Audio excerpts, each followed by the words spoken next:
Kamalapur rail station থেকে আমরা রওনা দিই উল্লাপাড়ার উদ্দেশ্যে। প্রায় 5 ঘন্টা পর আমরা পৌঁছে যাই উল্লাপাড়ায়।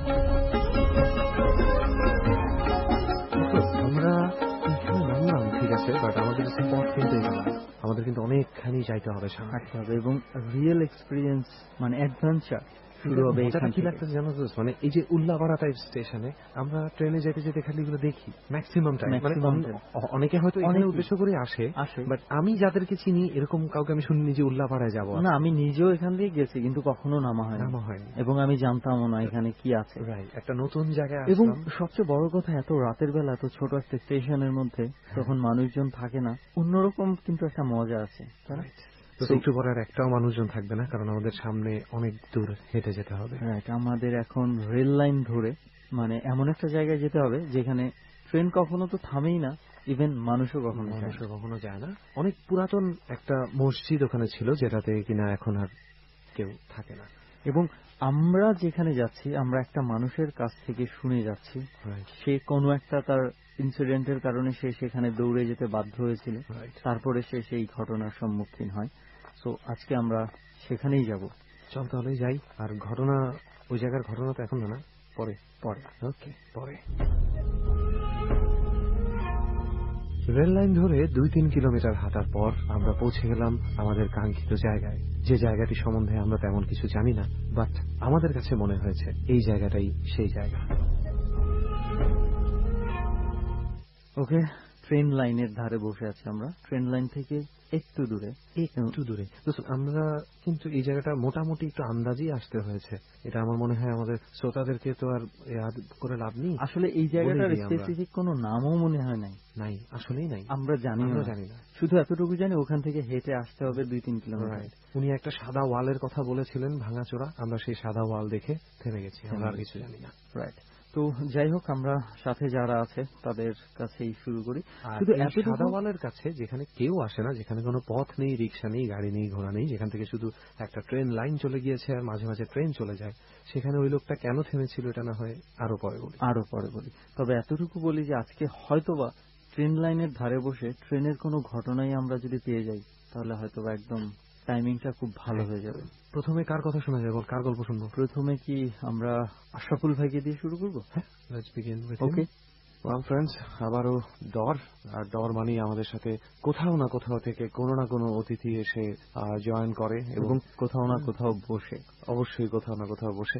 আর আমরা এখন কোথাও না কোথাওই বসে আছি। কোথায় বসে আছি সেটা তো এর মধ্যে জেনে গেছেন এবং এর ঘটনা, পেছনের কাহিনী সমস্ত কিছু পেয়ে যাবেন। বাট ওনারা কিন্তু জানেন আমাদের আজকের অতিথি যেই ঘটনাগুলো বলবে সেই ঘটনাগুলো অ্যাকচুয়ালি কোথায় ঘটেছে, which is a little bit interesting for me, because আমরা অনেক ঘটনা শুনেছি, বাট স্বয়ং দেশের বাইরে গিয়ে কেউ কোনো ভৌতিক এক্সপেরিয়েন্স নিয়ে এসে নিজে থেকে আমাদেরকে বলেনি। হয়তো আমরা ফেসবুকে ফিডব্যাক পেয়েছি, but this is the first time. এবং আমি আর তুই অনেকবার কিছু ঘটনা শেয়ার করেছি, যেটা দেশের বাইরের অনেক কিছু ঘটনা আমরা বিভিন্ন ভাবে জেনেছি, বাট আমরা প্রত্যক্ষদর্শী নিজেরাও ছিলাম না, আবার যারা দেখে আমাদেরকে পাঠিয়েছে তাদেরকে আমরা প্রত্যক্ষভাবে দর্শন করতে পারিনি। রাইট। সো আলটিমেটলি এই কম্বিনেশনটা এবারে বোধহয় মিলল।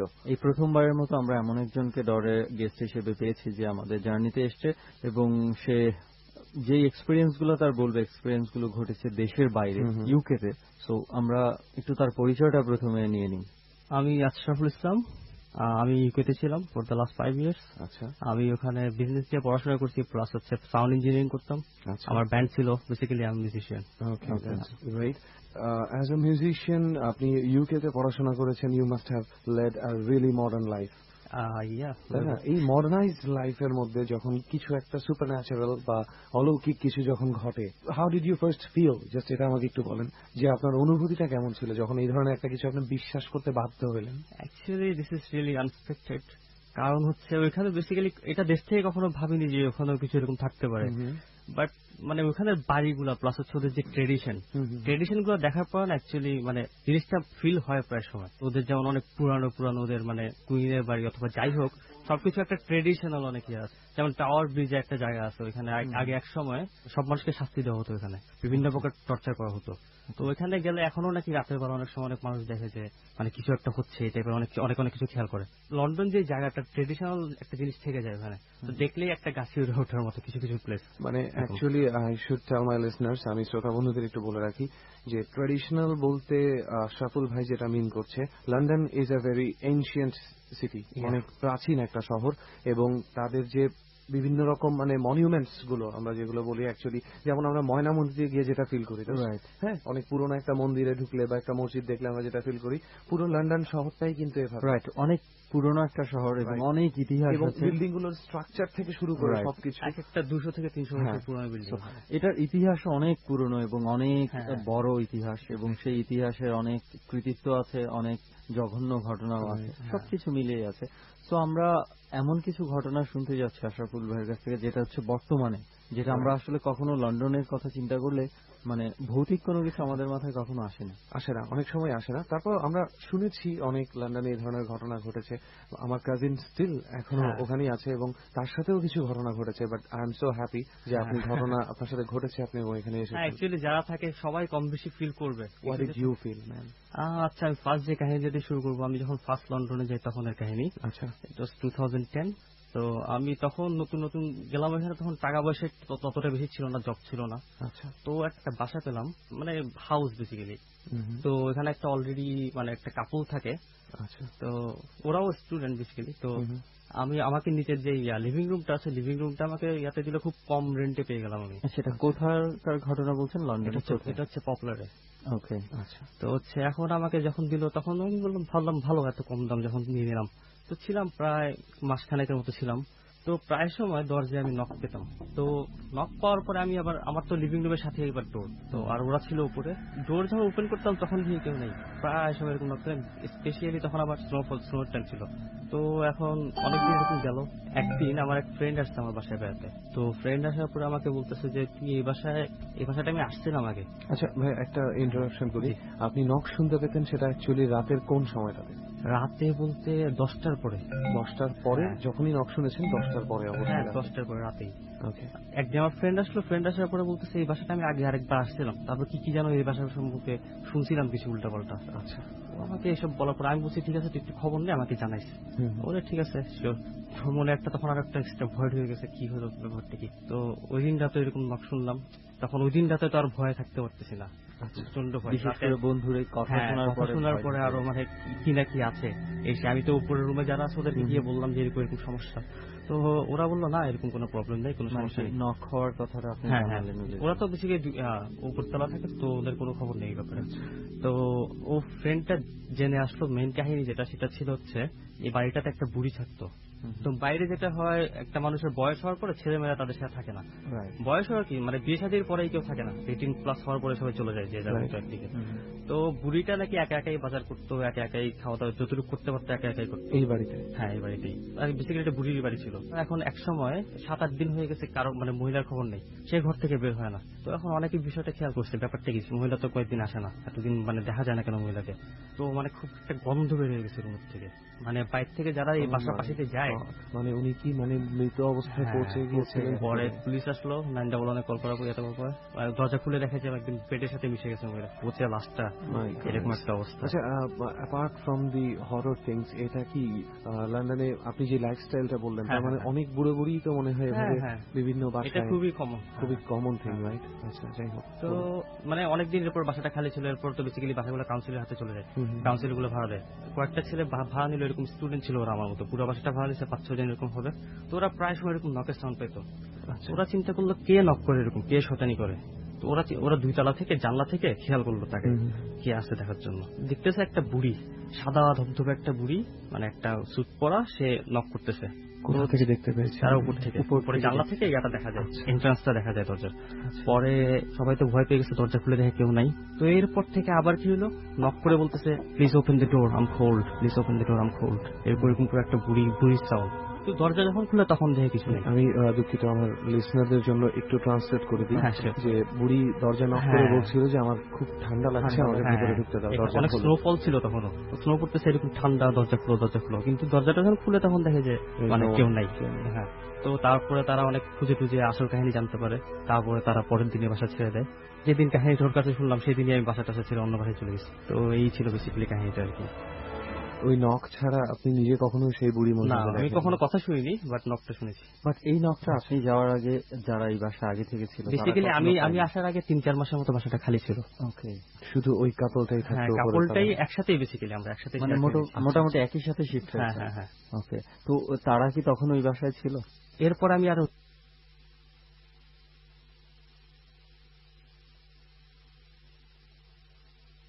ওদের সাথে আর এতটা যোগাযোগ করিনি, 1 মাস তো ওদের সাথে এতটা বন্ডিংটা ওভাবে তৈরি হ্যাঁ, হয়নি। বাট আমি যতটুকু পরে শুনেছিলাম ওরাও ছেড়ে দিছে কিছুদিন পরে।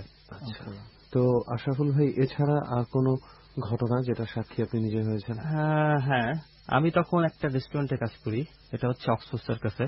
আচ্ছা, পপুলার থেকে তখন আপনি শিফট করেছেন? তো তখন আমি পপুলার থেকে অলরেডি শিফট করেছি, তখন আমি শ্যাডোল গার্ডেন থাকি। আচ্ছা, তো হচ্ছে ওইখান থেকে ট্রেন লাইনে মানে আমার যাওয়া আসাটা হয়। আচ্ছা, বাসে হয় কি 2 ঘন্টা লাগে, যে পর ট্রেনে আসতে সেটা অনলি 20 মিনিটস 15 মিনিটস এরকম। কাজ শেষ হতে হতে ক্লোজ করতে করতে প্রায় আমার 12টা বেজে যেত। তো ট্রেন গুলো আবার ক্লোজ হয় 1টার সময়, বাট স্যাটারডে সানডে এই দিনগুলোতে একটু তাড়াতাড়ি ক্লোজ হয়ে যায়, লাইক 11:30 12টা এরকম ট্রেনগুলো। তো খুব তাড়াহুড়া থাকতে হয় ওই দিন, খুব দৌড়িয়ে গিয়ে লাস্ট ট্রেন ধরতে হয়। লাস্ট ট্রেন চলে গেলে আর কিচ্ছু পাওয়া যাবে না। তো আমি গেলাম, নামার পরে লাস্ট ট্রেন মিস করলাম। আমি লাস্ট ট্রেন মিস করার পরে আমি যেটা দেখলাম, মানে ওই দিন একটা ডিফারেন্ট ফিলিংস, তাকিয়ে দেখি কেউ নাই। এটা অলওয়েজ, হ্যাঁ, থাউজেন্ডস অফ পিপল অলওয়েজ একদম নতুন ছিল। হ্যাঁ অবশ্যই, মানে থাউজেন্ড, এত পরিমাণ মানুষ থাকে ওখানে। ওই দিন কোনো মানুষ নেই, মানে খুব ডিফারেন্ট, নিজের কাছে ভয় লেগে উঠলো। এখন আমি ভাবলাম যে আচ্ছা এই ট্রেনটা যখন পাচ্ছি না, আরেকটা ট্রেন আছে, ওইটা একটু ট্রাই দিয়ে দেখি, অথবা ওয়ে আউট কোন দিকে, ওইদিকে চলে যাই। ওটা অক্সফোর্ড সার্কাস স্টেশনটা একটু বড়, মানে কয়েকটা ট্রেন এখানে থাকে। তো আমি এখন হঠাৎ করে এক্সিটটা পাচ্ছি না। তো এখন একটা লোক দেখি যে কাজ করতেছে এখানে, ঝাড়ু দিচ্ছে। রাতের বেলা সবাই কাজ করে এখানে, ক্লিনিং এর কিছু মানুষ থাকে। তো লোকটা ইউনিফর্মে ছিল না অবশ্যই। তো আমি তাকে গিয়ে জিজ্ঞাসা করলাম যে আচ্ছা ট্রেন তো লাস্ট ট্রেন ছেড়ে দিছে, এখন তো মানে এখন ভিক্টোরিয়া লাইন যেটা ঠিক আছে। তো এখন উনি বললো যে হ্যাঁ ওইদিকে চলে যাও, ইংলিশে যেটা আর কি। তো এখন আমি গেলাম ওইদিকে গিয়ে, এইগুলিটা আমি কখন আগে আসলে খেয়াল করিনি, এই সেক্টরটা আমি কখন আসিনি। তাহলে এসে দেখি যে কয়েকটা লোক এদিকে বসা। এখন হঠাৎ করে একটা ট্রেন আসলো, খুব পুরানো স্টাইলের। এখন আমি ট্রেনটা দেখে বলি এরকম ট্রেন তো কখনো দেখিনি। লোকগুলো উঠলো, ট্রেনটা চলে গেল, আমি না ট্রেনটাতে উঠিনি। আর এটা আমার ট্রেনও না, আমি উঠবোই বা কেন। তো আমি ব্যাক করে আবার চলে আসলাম। আসার পরে আমি এখন আরেকটা লোককে দেখছি, মানে ইউনিফর্মড, সে ক্লিন করতেছে। তো আমি তাকে বললাম যে এখানে একটা ট্রেন দেখলাম। বলে না, এখানে তো কোনো ট্রেন চলে না, এটা তো এটা অনেকদিন ধরে বন্ধ, এই প্ল্যাটফর্মটাতে কোনো ট্রেন অনেকদিন ধরে চলে না। তো আমি তো মানে আমি বুঝলাম না, আপনি পুরো একটা ট্রেন দেখেছেন, ওখানে লোক উঠতে দেখেছেন, ওরা বলতেছে এই প্ল্যাটফর্মে কোনো ট্রেন আসে না। হ্যাঁ, এরপরে যেই লোকগুলোকে আপনি উঠতে দেখেছেন ওরা কি আগে থেকে ওখানে দাঁড়ানো ছিল? ওরা বসেছিল, বলছিলেন যে কাউকে দেখেননি। আচ্ছা, আপনি না, ওটা হচ্ছে ওই শুধু ওই জায়গাটাই পুরোটা খালি ছিল। আচ্ছা, আপনি তো অনেক পুরনো একটা ট্রেন দেখেছেন, ওই লোকগুলোর গেট আপ বা স্টাইল কেমন ছিল? কোট পরা, লন্ডনে যে ট্রেডিশনাল যেরকম কোট পরে, মানে nothing old about that. Basically হ্যাঁ, এরকম ওল্ড টাইপেরই, অনেকে অনেক রকম পরে, বাট ওল্ড এত কিছু না আমি খেয়াল করিনি তখন হুট করে। আচ্ছা, তখন লোকগুলো উঠে চলে গেল, আমি তো ইয়ার উপর তারপর চলে আসলাম। তো এই ছিল আর কি কাহিনী।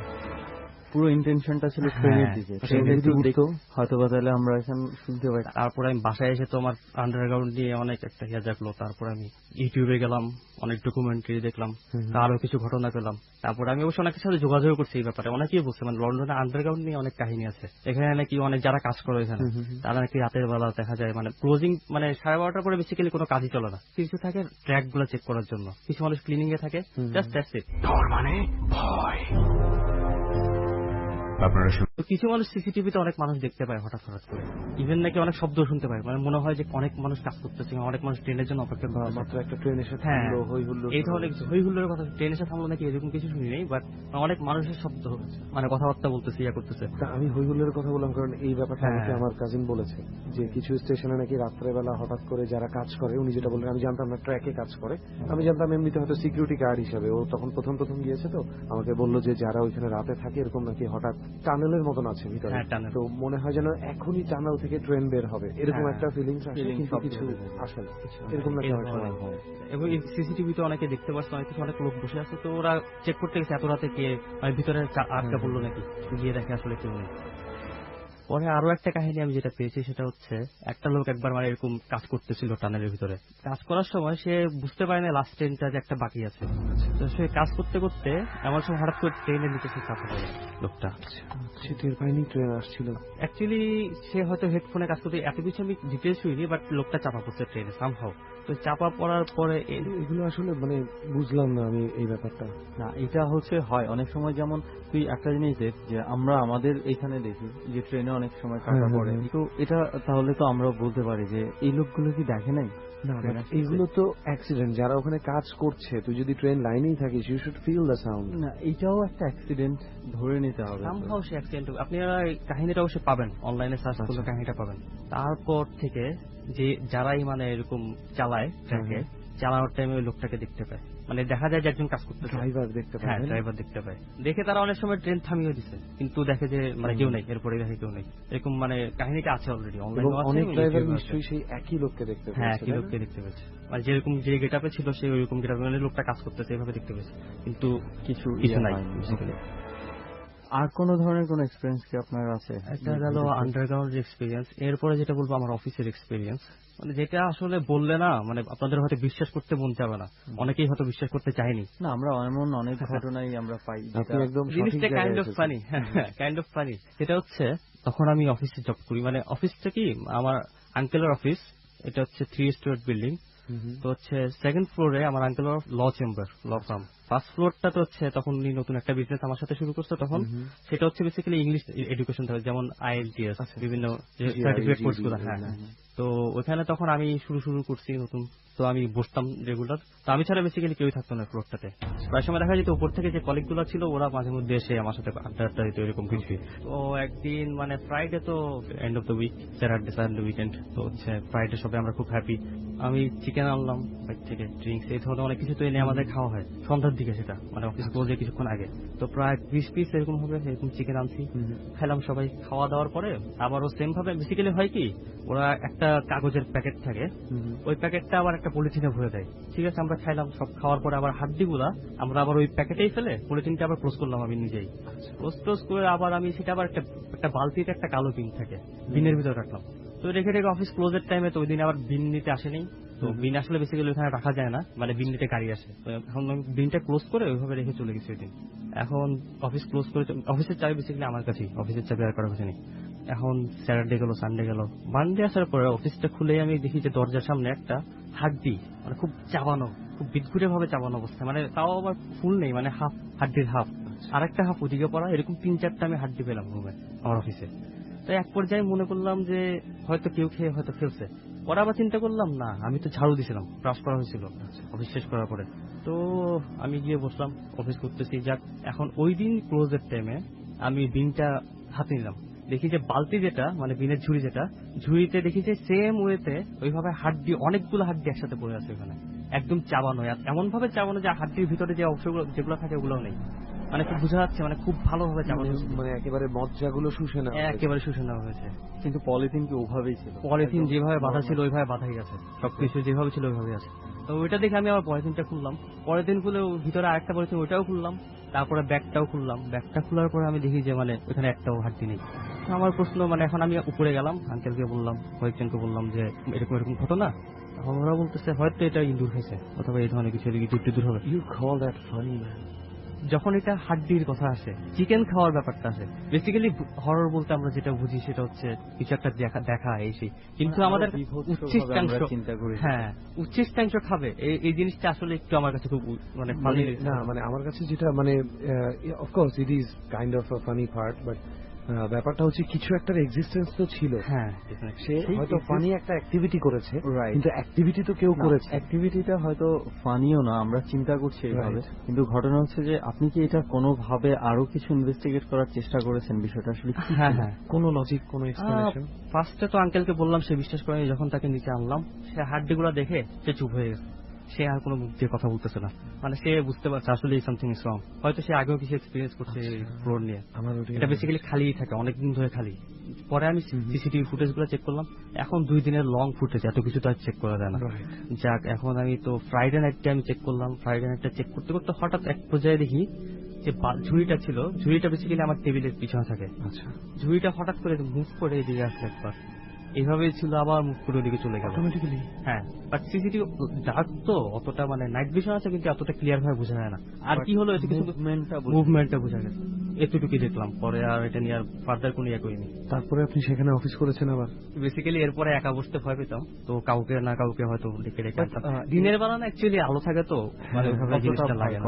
কিন্তু ঘটনা হচ্ছে যে তুই ইউটিউবে বা অনলাইনে বিভিন্ন জায়গায় গেলে কিন্তু সিসিটিভির অনেক ধরনের ফুটেজ পাওয়া যায়, যার মধ্যে অনেকগুলোই আছে ম্যাক্সিমামই ফেক, 80% ফেক। রাইট। অনলাইন যত সিসিটিভি আমার কেন জানি মনে হয় কি জানিস, দিস ইজ আ স্ট্র্যাটেজি। এরকম অনেক ভিডিও আছে যেগুলোর ইচ্ছে করে প্রচুর পরিমাণে ফেক বের করা হয় যাতে সত্যটা থেকে মানুষ দূরে থাকে। হতে পারে, কিন্তু আমরা এই প্রথম একটা সিসিটিভির ঘটনা আপনাকে পেলাম, যেটা আপনি বলছেন যে এই ঘটনাটা আপনি নিজে দেখেছেন, তো আপনি এটা বলতেই পারছেন। তো আপনার কাছে এটা ফেক কি ফেক না এটা আপনি খুব ভালো বলতে পারেন। আর এর আগে আমরা আরেকটা কিন্তু ঘটনা পেয়েছিলাম, শাওন ভাইয়ের ঘটনায় কিন্তু সিসিটিভির একটা ঘটনা আমরা একটা ফুটেজ ছিল। রাইট। হ্যাঁ, এবং আমি কোনো কিছু দেখিনি, কোনো কিছু ছিল না, বাট এটা মুভমেন্ট আমি জাস্ট দেখেছি।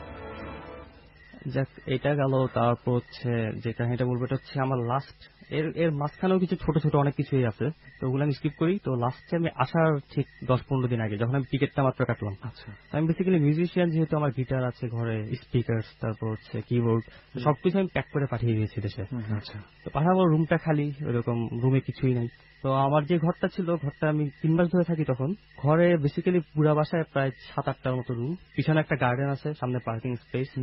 তো আমার সাথে ছিল সিলেটে একটা ভাই, ওনার ওয়াইফ থাকতো, একটা বাচ্চা ছিল। তো খুব ভালোই সম্পর্ক ওদের সাথে, কোনো কিছু ফিল করিনি। পরে লাস্টের ঠিক 10 দিনে, মানে যখন টিকিটটা কাটা শেষ, তখন আমি রাতে একদিন হেডফোন দিয়ে আমি কাজ করতেছি, মানে বিভিন্ন মিউজিকের কাজ করতেছি। তো মানে হঠাৎ করে আমার কাছে মনে হলো কিছু একটা শব্দ হচ্ছে, গান থেকে হেডফোনটা খুললাম, খুলে দেখি কি একটা আঁচড় কাটতেছে ঠিক আমার ইয়াটার উপরে। বেসিক্যালি ওখানে তো কাঠের ইয়াগুলা, চালগুলা কাঠের, তো ওইখানে কে যেন আঁচড় কাটতেছে। হ্যাঁ, আমি মানে একদম, আমি প্রথমে বিশ্বাস করতে পারি কি এখানে কেন, আমি একদম কাছে গিয়ে শুনলাম, একদম এখান থেকে এখানে ক্লোজ। কেউ যদি মানে কাঠের মধ্যে যদি আঁচড় কাটে, যে ধরনের শব্দ হয়, এই ধরনের শব্দ, আমি ফার্স্টে ভাবলাম হয়তো ঘুন পোকা হয়, অনেক সময় কোনো পোকা অথবা ইঁদুর থাকতে পারে। আমি এটা কানে নেই। রাতে, ওই দিন রাতে প্রায় সময় হলো 1 ঘন্টা পরে, একটু পরে পরে হয়। ওই দিন রাতের পাতা দিনে, পরের দিন রাতে ওইটা তো পাচ্ছি, একটু পরে নক করতেছে কি টক করে, মানে কেউ যদি উপর থেকে নক করতেছে, ভাবে নক করে করে ডাকতেছে। আর নক করতে হলে যদি কোনো একটা পাখি বসে অথবা কিছু বসে, ওইটার সাউন্ডটা ডিফারেন্ট থাকবে, বাট নকের সাউন্ডটা কিন্তু ডিফারেন্ট। আমি ঠিক সেম ওই নকের সাউন্ডটা পাচ্ছি। ওই বাকি মেম্বাররা কোথায় ছিল? নিচে? ওরা নিচে ছিল না, ওরা ঠিক মানে 3-4 রুম পরে আরেকটা রুমে ছিল, একেবারে অপোজিটে। তো ওদের দ্বারাও এই শব্দটা হওয়ার কথা না, ওটা কখনোই না। ওরা বেশি 3 জনই ছিল, বাচ্চা ঘুমায়, ওরাও ঘুমায়। ওরা সকালবেলা খুব ভোরে উঠে যেতে হয়, তো ওরা ঘুমায় যায় 10টার ভিতরে। জিনিসটা বিশ্বাস করতে পারলাম না প্রথমে। পরে আমি কি করলাম, আবু ভাইকে ডাক দিলাম, উনি ঘুম থেকে তুলে নিয়ে আসলাম। তো আনার পর উনাকে যখন আনলাম, অনেকক্ষণ ওয়েট করলাম সাউন্ডটার জন্য। সাউন্ডটা আসলে কন্টিনিউয়াস হতো না, কিছুক্ষণ পরে পরে হুটহাট করে। তো ওনাকে অনেকক্ষণ ওয়েট করলাম, এখন আর শব্দ হচ্ছে না, সাউন্ডটা হচ্ছে না। অনেকক্ষণ উনি ছিল, সাউন্ড হচ্ছে না। এখন উনি আমাকে বললো, আশরাফ তুমি এমনিতে শুনতেছে, এগুলো সে কিচ্ছু না। যাক, উনি চলে গেল। আধা ঘন্টার ভিতরে আবার সাউন্ড এভাবে ইয়া করতেছে, কিছুক্ষণ আঁচড় কাটতেছে, কিছুক্ষণ নক করতেছে। তা আমি আবার ফোনটা নিয়ে রেকর্ড করলাম, ফোনটা নিয়ে রেকর্ডিং এ দিয়ে আমি রেখে দিছি, এইবার আমি শোনাবো, রেকর্ডিং এ হলেও শোনাবো। এরপর রেকর্ডটা করে, তারপর রেকর্ডটা ঠিক অফ করে আমি আবার এবার নিয়ে ওনার কাছে নিয়ে গেছি, দেখেন সাউন্ড শুনেন। এরপর উনি বিশ্বাস করছে। উনি আমার সাথে আবার আসলো, ঢুকার সময় উনি সাউন্ডটা পেয়েছে, কিন্তু ঢুকার পরে সাউন্ডটা নেই বেসিক্যালি। তো ওই দিনটা কোনো মতে আমি, মানে ওই দিন আমাকে মানে কোনোভাবে উপরে যে দেখার চেষ্টা করেননি বা কিছু? ওই সাহসটা অ্যাকচুয়ালি রাতের সময় থাকে না, আর হাউজিং এরিয়া তো মানে খুব শান্ত হয়ে যায়, 9টা-10টার পর খুবই শান্ত হয়ে যায়। পরের দিন সবার কাজ থাকে, জব থাকে, তো আর ওইভাবে সাহসটা হয় না যে উপরে গিয়ে দেখি। ওই দিন গেল, ওই দিন আমি আমাকে আবু ভাই ওনার রুমে নিয়ে, মানে পাশে একটা রুম আছে ছোট, ওইখানে নিয়ে রাখলো। ওইখানে আর কোনো অ্যাক্টিভিটি পাইনি। এটাই ভাবছিলাম যে আপনি ওই ভয়ের কথা চিন্তা করছেন, ওই রুমে আপনি থাকবেন কিভাবে? হ্যাঁ, সেটাই। আর আমার রুমটা গার্ডেন সাইডে ছিল, ওদের রুম ছিল পার্কিং সাইডে, মানে ওই দিকটা একটু মানে মানুষ আসা যাওয়া হয়তো থাকে, কিন্তু ওই দিকটা একদমই নীরব। তো পরের দিন আমি যেটা খেয়াল করলাম, পরের দিন আবার মানে সারাদিন চলে গেল, দিনের বেলা না এগুলো আসলে একটু গায়ে লাগে না। তো যখন রাত হলো, রাতে শুয়েছি, মানে ওই দিন ভাবলাম হয়তো আজকে হয়তো কিছু হবে না, মানে এতদিন 2 মাস 3 মাস ছিলাম, এতদিন কিছু পাইনি, আজকে হঠাৎ করে আবার কি হতে পারে। তো এখন ওই দিন যেটা শুরু হলো আরো জোরে জোরে স্ক্র্যাচিং। হ্যাঁ, স্ক্র্যাচিংটা ওইভাবেই, কিন্তু ওই দিন আরো শুনতেছি মানে কেউ হাঁটলে যেরকম শব্দ হয়, মানে পায়ের যে একটা বেইজি একটা সাউন্ড, ওই রকম, মানে হয়তো কোনো পশু পাখি হলে ওইরকম বেইজি কোনো সাউন্ডটা হবে না, এরকম মানে শুনতে আপনি পাচ্ছি। বুঝতে পারছেন যে জিনিসটাই মুভ করছে হ্যাঁ, সেটার হ্যাঁ। একটা ওজন আছে। হ্যাঁ, অবশ্যই ওজন আছে। তারপরে আমি তো ভয়ে শেষ। ওই দিন অলরেডি 1টা বেজে গেছে, ওরা সবাই ঘুম। তো ওই দিনটা আমি কাউকে ডাকতেও পারতেছি না। এখন আমি কি করবো, জানলা দিয়ে একটু হঠাৎ করে চোখ পড়লো বাইরে, এখন ঠিক গার্ডেনে যে বাচ্চাটা একটা সাইকেল আছে, সাইকেলটা দিয়ে মুভ করতেছে, সাইকেলটা চলে সাইকেল গার্ডেনের এই পাশ থেকে ওই পাশে চলে গেল একা একা। হঠাৎ করে একটু দেখে আমি আবার মানে চোখ ঘুরে নিছি, আমার জিনিসটা দেখতে মন চাইলো না যে আসলে এটা কি হয়। আর আমি সাথে সাথে রুম থেকে ব্ল্যাঙ্কেটটা নিয়ে আমি রুম থেকে বের হয়ে গেছি। বের হয়ে গিয়ে আমি ওদের রুমের পাশে বাইরে সিঁড়িতে বসে আছি, রুমে আর যাচ্ছি না, লাইটটা জেলে চলে আসছি। তো অনেক ভয় পেলাম ওই দিন। আপনি সারা রাত কি তাহলে সিঁড়িতেই বসেছিলাম, সিঁড়িতে বসে সারা রাত কাটালাম। আমি স্কাইপে থাকি, তো আমার ওয়াইফের সাথে ওই সাথে থাকে, আমার রাতে এমনিতেও ঘুমানো হয় 3টা-4টার দিকে। আচ্ছা আচ্ছা। তো 4টা বাজার পরে হঠাৎ করে একটু মানে দেয়ালে মাথা রেখে ঘুমাই গেছি। ওরা সকালে ঘুম থেকে উঠে বলে, কি আসছো তুমি এখানে, কি হয়েছে। ওরা তো খুবই একটা অবাক হয়ে যায়, আমাকে আবার খুবই আদর করতো ওরা। আচ্ছা, ওরা বলতেছে এরকম কাহিনী। আচ্ছা, ওই সাইকেলটা কি ওনাদের বাচ্চারই সাইকেল? হ্যাঁ, ওনাদের বাচ্চাদের সাইকেল। বাইরে অলওয়েজই দেখি আমি। তো আমার এক ফ্রেন্ডকে কল করলাম যে তুই থাকবি আমার সাথে। এখন ওইখানে তো অ্যাকচুয়ালি সবার কাজ থাকে, সবার বাসার নিয়ে একটা সেট আপ থাকে, কেউ কারো বাসায় গিয়ে থাকতে চায় না। এখন ওকে আমি গিয়ে নিজে গাড়ি ভাড়া দিয়ে আনলাম, এনে রাখলাম, ওই দিন রাতে রাখলাম, পরের দিন রাতে রাখলাম, 2 দিন টোটালি কোনো সাউন্ড নেই, আমার কোনো ভয় নেই। যাক, এখন ও ভাবছে হয়তো আমি হয়তো কিছু ভুল শুনতেছি, এবং আমিও চিন্তা করলাম থাক, এখন মনে হয় চলেই গেছে জিনিসটা, হয়তো আর নাই। তো ওই দিন চলে গেল, তারপর ও আর আসেনি পরের দিন। এর পরের দিনে ফোন করার পরও আসেনি। এর পরের দিন যেটা শুরু হলো, এত জোরে জোরে সাউন্ড হচ্ছে, এত পরিমাণ সাউন্ড হচ্ছে, ওই দিন আমি আর থাকতে পারতেছি না রুমে। মানে প্রায় 10:30 থেকে শুরু হয়ে গেছে এরকম সাউন্ড। তো আবু ভাইকে গিয়ে বললাম, আবু ভাই বলে তুমি আজকে আসছো, তুমি আজকে নিচে থাকো, সোফার রুমে থাকো। আচ্ছা ঠিক আছে, সোফার রুমে টিভি আছে, নিচে আসলে কেউ থাকে না, ওই রুমটার পাশে একটা রুম, তারপরে কিচেন। তো এখন যখন ওই রুমে গিয়ে শুয়েছি, ওই রুমে শোয়ার পরে 12টার পরে ঠিক খেয়াল করলাম কিচেনে মানে কলটা কি যেন ছাড়ছে, একটু একটু ট্যাপ ট্যাপ করে পানি পড়তেছে। আবার একটা পলিথিনের শব্দ পাচ্ছি, পলিথিন মোড়ানো শব্দ পাচ্ছি। সাউন্ডটা শুনে এখন তো আমি সাহস করে আর উঠতেছি না, ব্ল্যাঙ্কেট একদম মুড়িয়ে দিয়ে তারপরে মানে চুপ করে শুয়ে আছি। হঠাৎ করে খেয়াল করলাম যে মানে সেলারের যে ডোরটা আছে, ওখানে তো প্রত্যেকটা বাসার নিচে বেসমেন্ট থাকে, বেসমেন্টে পুরানো জিনিসপত্রগুলো ফেলা থাকে, কেউ এখন আসলে যায়ও না, অনেকে বেসমেন্ট খেয়াল করে না। তো বেসমেন্টের লাইটটা হঠাৎ করে জ্বলে উঠছে। দরজা কাঠের ডোর, তো এখন ওখানে ফাঁকা থেকে লাইটের আলো দেখতে পেলাম, ফাঁকা থেকে লাইটের আলো একটু করে হঠাৎ। এখন দেখে তো আমি মানে আগে থেকেই জ্বলা ছিল না, হঠাৎ করে জ্বলছে। এটা কখনো জ্বলা থাকে না, কখনো আমি এরকম দেখিনি। ওইটার সম্বন্ধে কখনো কথা বলিনি কারোর সাথে, জাস্ট ব্ল্যাঙ্কেটটা একটু ফাঁক করে আমি ওইভাবে দেখতেছি। তো একটু পরে আবার কি হলো, মানে লাইটটা আবার অফ, কিছুক্ষণ পরে আবার চলে, এরকম করে করে অনেকক্ষণ গেল। আমি তো ভয়ে ঘুমাইতে পারতেছি না, কি করবো বুঝতেছি না। সেলারের ডোরের পাশেই সিঁড়িটা, তো আমি যদি এখন সিঁড়ি দিয়ে উপরে উঠতে যাই তাহলে আমার সেলারটা ক্রস করতে হবে, ওই সাহসটা আমার ভিতর নেই। তো আমি মানে রাতও আমার সময় যাচ্ছে না, মানে প্রত্যেকটা মিনিট আমার কাছে মনে হচ্ছে 1 ঘন্টার মতো, আমার টাইমই যাচ্ছে না। তো ওইদিকে অনেকক্ষণ পরে খেয়াল করলাম সেলার ডোরটা না অটোমেটিক ওপেন হয়ে গেল, তখন লাইটটা বন্ধ, তো লক করা, ডোরটা ওপেন হবে কি হবে? দরজা যখন ডোরটা আসলে নিচে থেকে ধাক্কা দিয়ে খুলতে হয় এরকম, এটা আসলে ওইরকম না, এটা সাইড ওয়াইজ, হ্যাঁ, মানে সাইড ওয়াইজ খুলে একটা সিঁড়ি আছে, সিঁড়ি দিয়ে নিচে নামতে হয়। হ্যাঁ, কিন্তু দরজা খোলার পর আপনি দেখছেন যে ওই লাইটটা বন্ধ হবে। হ্যাঁ, লাইটটা বন্ধ হয়েছিল, বন্ধ অবস্থায় দরজাটা হঠাৎ করে খুললো।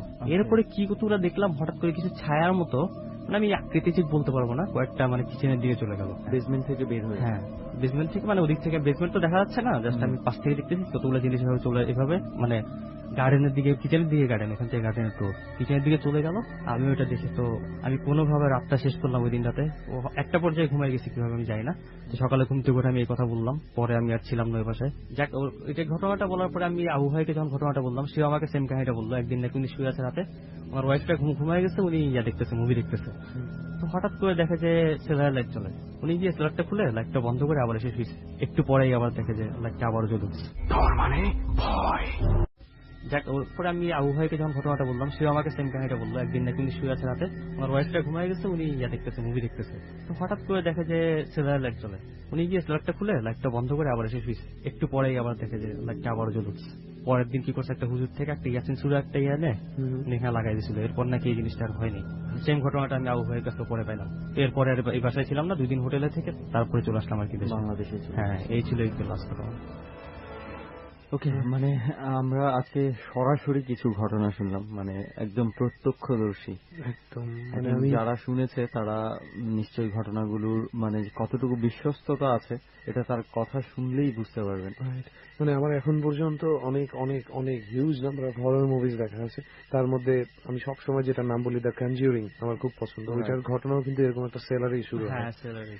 তাই না? বাইরের সেলার গুলো আসলে একটু মানে এতটাই তুই দেখলেই তোর কেমন যেন একটা গা ছমছমে ভাব আসবে। পুরানো জিনিসগুলো লাগে।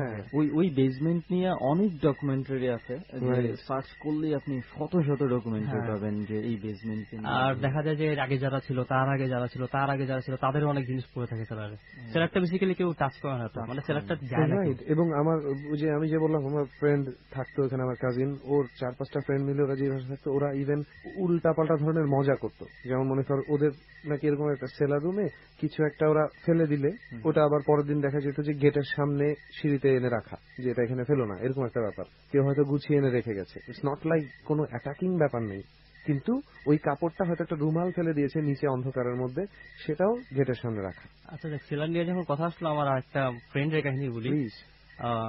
ওর বাসায় যেটা হয়েছে, মানে কিচেনের পাশেই সেলারের ইয়াটা, ওটা যেটা বললো যে ওটা আবার সাইড ওয়াইজ না, মানে ফ্লোরের সাথে ডোরটা, ফ্লোরের মধ্যে একটা ঢাকনা, হ্যাঁ ঢাকনা থাকে। তো আমার ফ্রেন্ডরা প্রায় সময় দেশে চলে আসলে প্রায় 3-4 মাস থাকে। ও ফ্যামিলি সহ থাকে ওখানে, ওর আম্মা, ওর বোনরা সহ।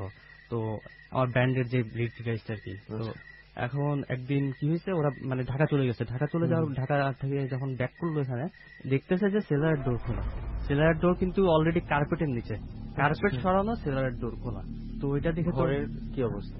ঘর বেসিক্যালি সেম আছে, আনঅথরাইজড কেউ ঢুকেছে এরকম কিছু আমি আসতেছি। তারপর যেটা হলো, বেসিক্যালি আনঅথরাইজ কেউ ঢোকার কথা না, সবকিছু লক, একদম ভিতর থেকে বাইরে থেকে সবকিছু ভাবে লক করা থাকে। সেটাই আমি জানতে চাচ্ছিলাম। তারপর ওদিক থেকে কিচেনে গেল, কিচেনে গিয়ে দেখে যে ক্যাচাপ আছে না, ক্যাচাপ, তারপর বিভিন্ন মানে মশলা, এই সেই যা যা কিচেনে ছিল সবকিছু এদিকে সেদিকে, দেয়ালে উপরে এদিকে এদিকে, মানে একদম ছড়াই সেটা। মানে কেউ মানে মনে হয় যে ক্যাচাপ নিয়ে কেউ খেলছে এই ধরনের কিছু, মানে দেয়ালে ক্যাচাপ, এখানে এটা এখানে সেটা, মানে সবকিছু উল্টা পাল্টা কিচেনে। এই জিনিসটা হচ্ছে, এবং সেলার ডোর একদম খোলা। তারা কি সেলারে গিয়েছিল পরবর্তীতে দেখতে যে ব্যাপারটা কি বা কিছু? সেলারে গিয়েছে, বাট সেলারে তো যা ছিল যেরকম ছিল ওইরকমই আছে। এই সেলার সম্পর্কে এত ঘটনা শুনেছি বা টিভিতে দেখেছি বা ডকুমেন্টারিতে দেখেছি, আমার মনে হয় কোনো একটা বাসায় যদি বেসমেন্ট থাকে, ওই বাসা আমার কাছে এমনিতেই ভয়ের মনে হয়। মানে জিনিসটাই আমার কাছে ভয়ের মনে হয়। মানে এই বেসমেন্ট জিনিসটা আসতেছে, এই বেসমেন্ট জিনিসটা কিন্তু সবসময় খালি থাকে। রাইট, মানে আসলে খালি রাখা ঠিক না রে, কোনো জিনিসে এইভাবে খালি রাখা। ওটা গরম থাকে তো অনেক, মানে নিচে মাটির নিচে, তো মানে ওখানে কেউ থাকতে চায় না, কেউ থাকে না অ্যাকচুয়ালি, কোনোভাবেই থাকে না। Almost impossible to live. যত সব ডাম্পিং জিনিস আছে ওখানে ডাম্প করা রুম হিসেবে, বেসমেন্টের সবাইটা সবকিছু ফেলে রাখে, যার যেটা দরকার নেই সেটা ফেলে রাখে, আর কিছুই না।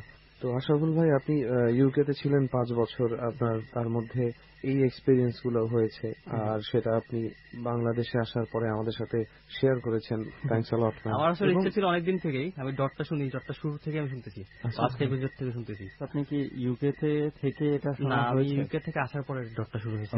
আচ্ছা আচ্ছা, ফাইন।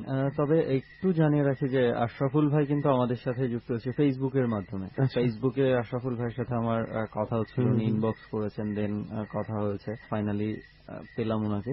যারা ফেসবুকে আছেন, যাদের কাছে খুব ভালো কিছু ঘটনা আছে, আমাদের ডরের যে পেজের কথা আমরা আগেও বলেছি, ডর স্টোর, সেখানেও বলতে পারেন, রেহানের পেজে আসতে পারেন, আমার পেজে আসতে পারেন। ওখানে এসে আপনাদের যদি এই ধরনের কোনো ঘটনা থাকে, প্লিজ ডিটেইলস আমাদেরকে ইনবক্স করুন, অবশ্যই আমরা আপনাদের সাথে কথা বলবো। সেটাই, এবং মানে ডিটেইলস বলতে একেবারে পুঙ্খানুপুঙ্খ ডিটেইলস নয়, আপনার ঘটনার মূল অংশটা অ্যাটলিস্ট আমাদেরকে একটু যদি জানান, তাহলে আমরা সেটার উপর বেস করে আপনাদেরকে কল দেওয়া, আপনাদের সাথে ফেসবুকের মাধ্যমেই কানেক্ট করা, সবই করব। এবং একটু ধৈর্য ধরবেন। আপনারা মেসেজ পাঠানোর পরে কমেন্টে সব জায়গায় বলতে থাকেন যে আপনাদেরকে মেসেজ পাঠিয়েছি, আপনারা কেন উত্তর দিচ্ছেন না, কিন্তু একটু বুঝবেন, আমাদের কাছে হয়তো একসাথে 300 মেসেজ 500 মেসেজও আসে, তাই আমাদের প্রত্যেকটা রিড আউট করে রিপ্লাই করতে একটু হলেও সময় দরকার। সো প্লিজ ধৈর্য হারাবেন না। ওকে, অনেক ধন্যবাদ আশরাফুল ভাই। চমৎকার কিছু ঘটনা, প্রথমবারের মতো আমি আর রেহান এমন একজনকে দেখছি যে আমরা বাইরের ঘটনা সরাসরি তার কাছে শুনেছি। আই থিংক আমাদের যারা শ্রোতা রয়েছে তারাও প্রথমবার এটা শুনতে পেয়েছে আমাদের কাছে। ওকে, তাহলে চলো আমরা এবার নেক্সট স্টোরি চলে যাই। আমরা একটা ঘটনা তো শুনলাম এবং খুব দুর্দান্ত রকমের একটা ঘটনা ছিল এটা। সেও দুর্দান্ত ঘটনার আশায় আমরা এখন ইমামুল ভাইয়ের কাছে যাব। তবে তার আগে ইমামুল ভাই, আপনার কাছ থেকে আপনার পরিচয়টা একটু জানেন। জি, আমার নাম মোহাম্মদ ইমামুল হোসেন, আমি সাভার ক্যান্টনমেন্টে থাকি। আচ্ছা, আপনি কি করছেন এখন ভাই? জি, আমি এক মেজর সাহেবের পার্সোনাল অ্যাসিস্ট্যান্ট। আচ্ছা, একজন মেজর সাহেবের পার্সোনাল অ্যাসিস্ট্যান্ট। জি। আপনার সাথে যে ঘটনাগুলো ঘটে সেগুলো কি ইদানিং এর মধ্যে নাকি অনেক আগে? জি, মানে দুইটা অনেক আগে ঘটছে, আর 20-22 রোজায় একটা ঘটছে। এই গত রমজানে 20-22তম রমজানে আপনার সাথে কিছু ঘটনা ঘটে। তো ইমামুল ভাই, আমরা আপনার কোন ঘটনাটা শুনবো প্রথমে? জি, আগে আমি আমার আম্মুরটাই বলি। ঠিক আছে, তাহলে আম্মুর ঘটনাটাই শুনি। এটা কত সালে আমার ঠিক মনে নাই, কিন্তু আমাদের গ্রামে তো কারেন্ট ছিল না তখন। আমার আম্মু মানে রাত এই তো 11টা-12টার দিকে রুমের থেকে গরমের জন্য বাইরে বারান্দায় এসে শোয়। আমাদের বাড়ির ভিতরে একটা মৌ গাছ আছে বড়, আর বাড়ির পিছনে একটা কবরস্থান, আমাদের নিজস্ব কবরস্থান, আর বাড়ির গেটের সামনে একটা বড় শিমুল গাছ। তো আমার আম্মু আবার যেভাবে শুইছে মাথাটা শিমুল গাছের দিকে, আচ্ছা পুকুরটা আর কি সাইডে ঘুমাইছে। ফার্স্টে দেখে পুকুর থেকে দুইজন মহিলা উইটা আইসা আস্তে আস্তে আমার আম্মুর মানে গলা চাইপা ধরছে। দুইজন মানুষ উঠে এসে আপনার আম্মুর গলা চেপে ধরছে। আর উনি কি মানে তাদেরকে আসতে দেখেননি?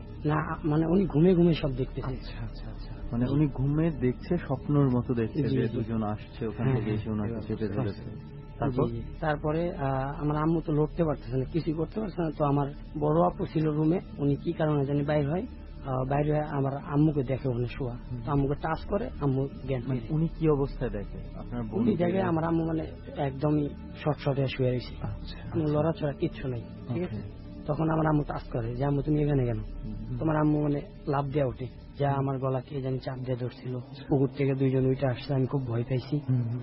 পরে আমার আপু বলছে আম্মুকে রুমে চলো, থাকে এটা যদি আবার স্বপ্ন টপ্ন হইতে পারে। তো আমি এখানে শুয়ে, আমার খুব গরম লাগছে। আসলে মানে এখন পর্যন্ত ঘটনাটা তো স্বপ্নের মতনই মনে হচ্ছে, কারণ যখন মানুষকে বোবায় ধরে তখন এই ধরনের স্বপ্ন দেখেই তারপরে এফেক্টটা শুরু হয়। তারপরে আম্মু এখানেই শুয়ে যায় আমার, ঠিক আছে। তো আমরা আবার ঘরে যাই।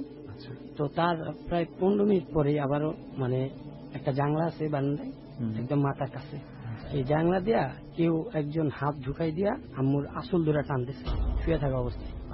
এমন ধরে টানতেছে মনে হয় ওনাকে মানে নিয়ে চলে যাবে চাইলে। তো আম্মু চোখ বুঝেই বলতেছে যে কে আপনি, কে, এখান থেকে সরে যান, ঠিক আছে, আপনাকে আমি চিনি না। বলতেছে চলে যাবো, তুই আমার দিকে তাকায় একবার। আম্মু ভয়ে ভয়ে একবার তাকায়, যাকে দেখে তার কোনো শরীর নাই, শুধু মাথাটা অনেক বড় ছিল যা বলছে আমার আম্মু, কিন্তু কোনো শরীর ছিল না, আর চোখ অনেক বড় বড় লাল। তাহলে সে আঁচল টানছিল কি হাত দিয়ে ধরে? না, এটাই বোঝা যায় যে হাত দিয়ে টানে, কিন্তু হাত শরীর কিচ্ছু দেখা যায় না, শুধু মাথাটা দেখা গেছে। মানে কোনো কিছু একটা টানতে ছিল, সেটা হাত দিয়ে টানুক বা কিছু ভাবেই সে টান অনুভব করছিল আঁচলটাতে। জি। তারপরে উনি এটা দেখে একটা চিক করে দেওয়া, ওখানে শেষলিশ হয়ে যায়। আমরা অজ্ঞান হয়ে যান। তখন আমরা দৌড় দিয়ে বাইরে আসি, এসে দিকে আম্মু এই অজ্ঞান অবস্থা। আম্মুকে উঠে পানি টানি দিয়া সব ঘটনা শুনি আমরা যে এই হয়েছে।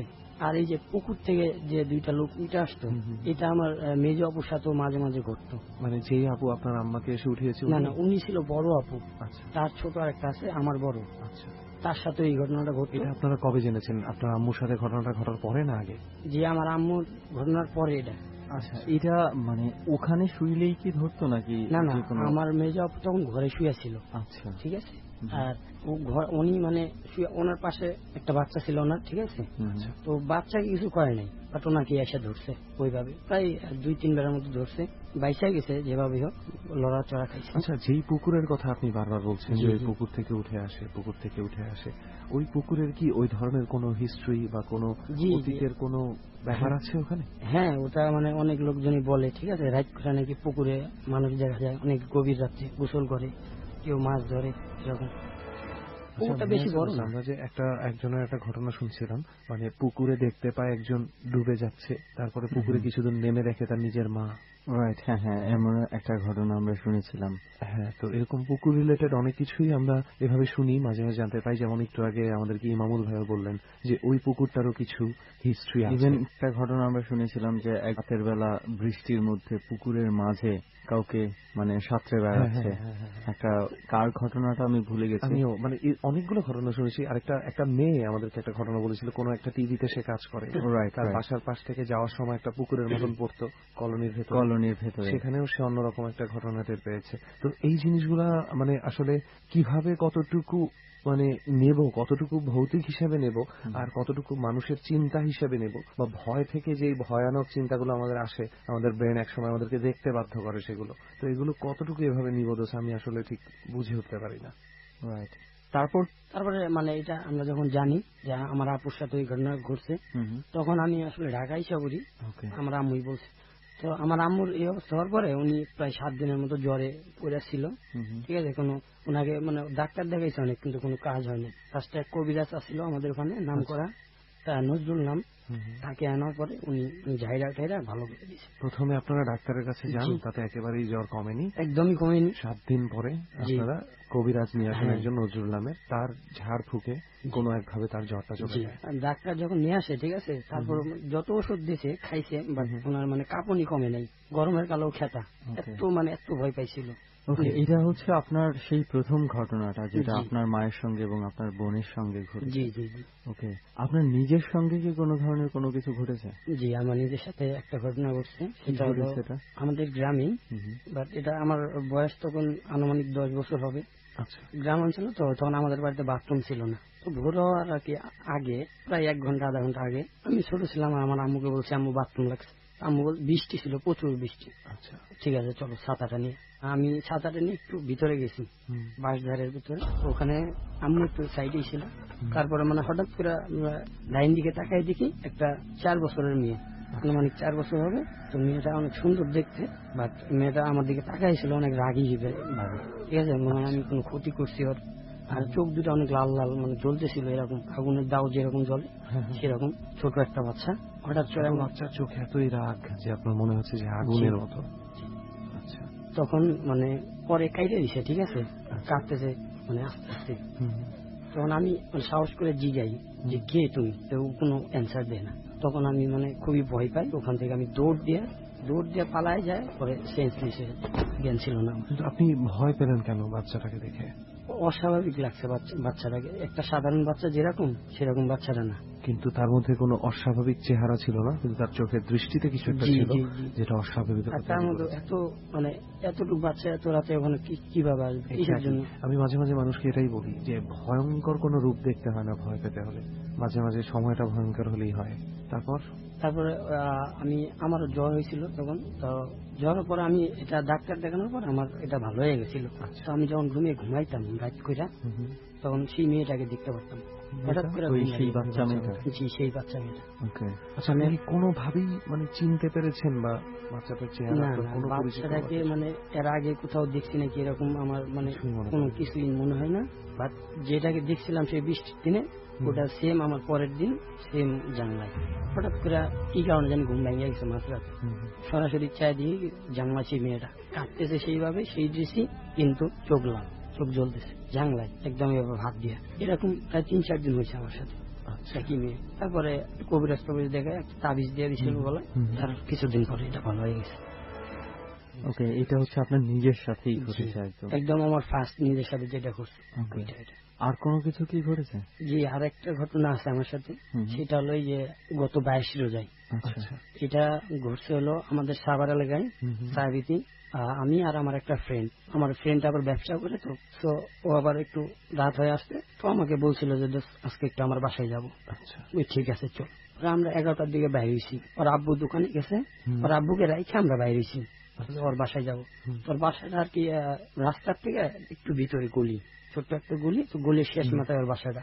ওর বাসার মানে এই গলিটা ক্রস হয়ে ওর বাসার সইছে আরেকটা নতুন একটা বিল্ডিং করতেছিল 9 তলা। তো আমরা ওখানে যাওয়ার পরে মানে সে আমার ফ্রেন্ডের বাবার কণ্ঠ পাই, কেউ হয়তো মারছে ওনাকে, মারামারি করতেছে, উনি ঝগড়া করছে এরকম কারোর সাথে। ওকে, আমরা কন্ট্রোলটা পাইয়া দৌড় দেওয়া উপরে উঠি। সেই বিল্ডিংটা কি মানে নির্মাণাধীন ছিল, আন্ডার কনস্ট্রাকশনে ছিল? জি জি। আর আশেপাশে কোনো উঁচু কোনো বিল্ডিং ছিল না, ওদের বাসাটাই 2 তলা ছিল। তার আশেপাশে মানে 9 তলা উঠলে সব দেখা যায় ওই এলাকা। আর যে বিল্ডিংটা ছিল ওখানে আগে ডাস্টবিন ছিল আর কি, জঙ্গল টঙ্গল ছিল। তো যখন আমরা দূর দিয়ে উঠি, ওইটা 9 তলায়, ঠিক 9 তলায় যাই, কিছুই নাই। তখন আমরা এটা নর্মালি নেই। পরে আমরা পুরো বিল্ডিংটা আবার দেখি, চেক করে, কিচ্ছু পাইনি। আবার নেমে গেছে। যখন নামছি, আমি হাঁটা ধরছি, তখন আবারও মানে আমাদেরকে ডাকতেছে। আপনার বন্ধুর কণ্ঠে? হ্যাঁ, আগে তো মানে ঝগড়া করতেছিল এবং আপনারা দুজনই শুনতে পাচ্ছেন? এখন আমরা দুইজনই শুনতে পাচ্ছি। তো এবার যে ডাকতেছে, দুইজনকে ডাকছে যে আমাকে বাঁচাও বাঁচাও, মাইরা ফেলাইলো। তো আমরা তখন একদম সিরিয়াসলি নিয়ে ব্যাপারটা উঠছি, দৌড় দিয়ে উঠা, তাও দেখি কিচ্ছু নেই। পুরো 9 তলার মধ্যে কোথাও? পুরো 9 তলার মধ্যে কিচ্ছু নাই। আর রাত প্রায় 11:30 মতো বাজে গেছে। আপনারা কি বিল্ডিংটা পেছনে চেক করেছিলেন? বিল্ডিংটা পুরো ফাঁকা, মানে গাঁদবে ওরকম কোনো সিস্টেম ছিল না। জাস্ট মানে শুধু খাড়া করাই রাখছে, মানে তাকালেই দেখা যাচ্ছে সব দিক, আলাদা করে পেছনে গিয়ে দেখার কিছু না। না, আর উপর থেকে যদি নিচে দেখেন, সিঁড়ির সাইড দেয়, তাহলে দেখা যায় নিচে কি আছে, সব দেখা যায়। তারপরে আপনারা কি করলেন? তারপরে ওখানে আমার সে বন্ধুটা একটু সাহসী ছিল, সে বলতেছে যে এটা কি হচ্ছে আমাদের সাথে, আমরা একটু এখানে বসি, কয়েক মিনিট একটু বসে ব্যাপারটা দেখি। আমি আবার এগুলোকে খুব বিশ্বাস করি ভাইয়া, আমার ভয়ও লাগে এগুলোকে। তো ও একটু সাহসী ছিল, ওর সাথে আমরা বসছি। বসার পরে কিছুক্ষণ পরে স্মোকিং এর অভ্যাস, স্মোকিং করি। তারপরে 12টা বাজে। তো আমি বলতেছি কিছুই তো নাই, চল নাইমা যাই। এটা হয়তো আমাদের মনের ভুল হইতে পারে, অন্য কিছু শুনছি। ওর বাবাকে যে আমরা দোকানে রাইখে আসছি, এই খেয়ালটা আমাদের ছিল না, ওর বাবাকে রাইখে আসছি দোকানে। তারপরে আমরা যখন নামতে যাবো, তখন মানে বাম সাইড থেকে একদম কাছের থেকে একটা মানে হাড়ি পাতিল ফালাইলে যেরকম আওয়াজ, সেরকম আওয়াজ দাম করে ফালাই দিল 3-4টা হাড়ি পাতিল। তখন আমরা মানে ঘাবড়াই যাই, কি ব্যাপার, হাড়ি পাতিলের আওয়াজ করে থেকে আসে। আর রাস্তাটা তো কিছু দেখতে পাচ্ছেন না? কিচ্ছু দেখতে পাচ্ছি না। আর রাস্তাটাও অনেক দূরে, ঠিক আছে, যেহেতু গলির শেষ মাথায় বাড়ি, রাস্তার থেকেও কেউ ফালাইলে এত দূর আসবে না সাউন্ড। তখন আবার মনে চারো সাইড থেকে বিভিন্ন রকমের আওয়াজ, কাঁদতেছে কেউ, বা একজন একজনকে মারতেছে, কেউ কথা বলতেছে, বাইরে হাড়ি পাতিল ভাঙতেছে, এরকম আওয়াজ দুজনেই শুনতে পাচ্ছি, দুইজনে একদম ক্লিয়ারলি। হঠাৎ করে একদম আমাদের সামনে ঝুমুর করে আসলে যেরকম একটা শব্দ হয় না, হাঁটলে মানুষ ঝুমুর করে, সেম ওরকম শব্দ।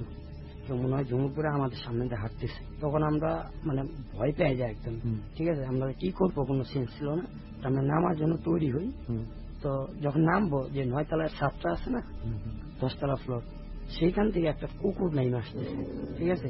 কুকুরটাকে দিকে একদমই ভয় পেয়ে গেছি, যে এত রাত্রে এখানে কুকুর কিসের জন্য আসবে, মানে 9 তলায় কিসের জন্য কুকুর আসবে। তো এটা আমরা মানে অন্য কিছু মনে করে কুকুরটাকে সাইড দিছি, সাইডটা দাঁড়াইছি এক সাইডে, কুকুরটা নামছে ভালো মতো, তাই না, আমাদের শুই দাঁড়াইয়া আমাদের দিকে ঘাটটা দেখা করে প্রায় 1.5 মিনিটের মতো দাঁড়াইছিল একইভাবে। আমরাও হ্যাঁ আমাদের দিকে তাকাইছিল, কিন্তু অস্বাভাবিক কিছু দেখি নাই, সাধারণ কুত্তার মতোই দেখছি।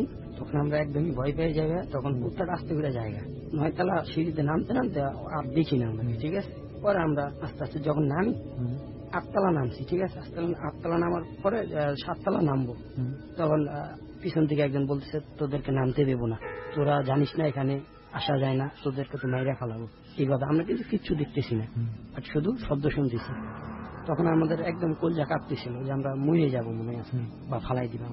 আর তো কিছুই তো নাই সাইডে, সিঁড়ি দিয়ে যে এইগুলা দেয় না, কিচ্ছু নেই, শুধু সিঁড়িটাই আছে। তা সিঁড়ি দিয়ে যে নামবো, ওই দিক দিয়ে আবার অনেক নিচা তো ফাঁকা, যদি একটু দৌড় দেই, যদি মানে ব্যালেন্স না রাখতে পারলে ওই দিক দিয়ে পড়ে যাবো, এই অবস্থা। আমরা তাও মানে কষ্ট করে নামি, ঠিক আছে, ওই সিঁড়িটা বৈশা নামি। আমার পরে মানে প্রত্যেক তলায় একটা একটা করে আমরা শব্দ শুনতেছি। 7 তলায় নামি, আরেকজনের শব্দ, কাইটটা ফেলা দিল, কয় আমার মাইয়া ফেলাইলো, আমার বাসা, ঠিক আছে, এরকম ধরনের আওয়াজ বিভিন্ন রকম, মানে খুবই ভয়ঙ্কর ভাবে। তখন আমরা একদমই ভয় পেয়ে যাই। জাস্ট আমরা যখন আবার 1 তলায় নেমে যাবো, তখন ঠিক পিছন থেকে একটা মহিলার কণ্ঠ বলতেছে, আমাদের তোদেরকে তো বারণ করছি নামতে, কিন্তু আজকের মতো তো বাইসাই গেলি, পরবর্তীতে আসতে আর বাঁচতে পারবি না। এই কথা পর আমরা নিচে নাইমে একদম ওর বাসায় যাই। আমার বাসায় আর আমি ব্যাক করি না, ওর বাসায় একদম সামনে যাই।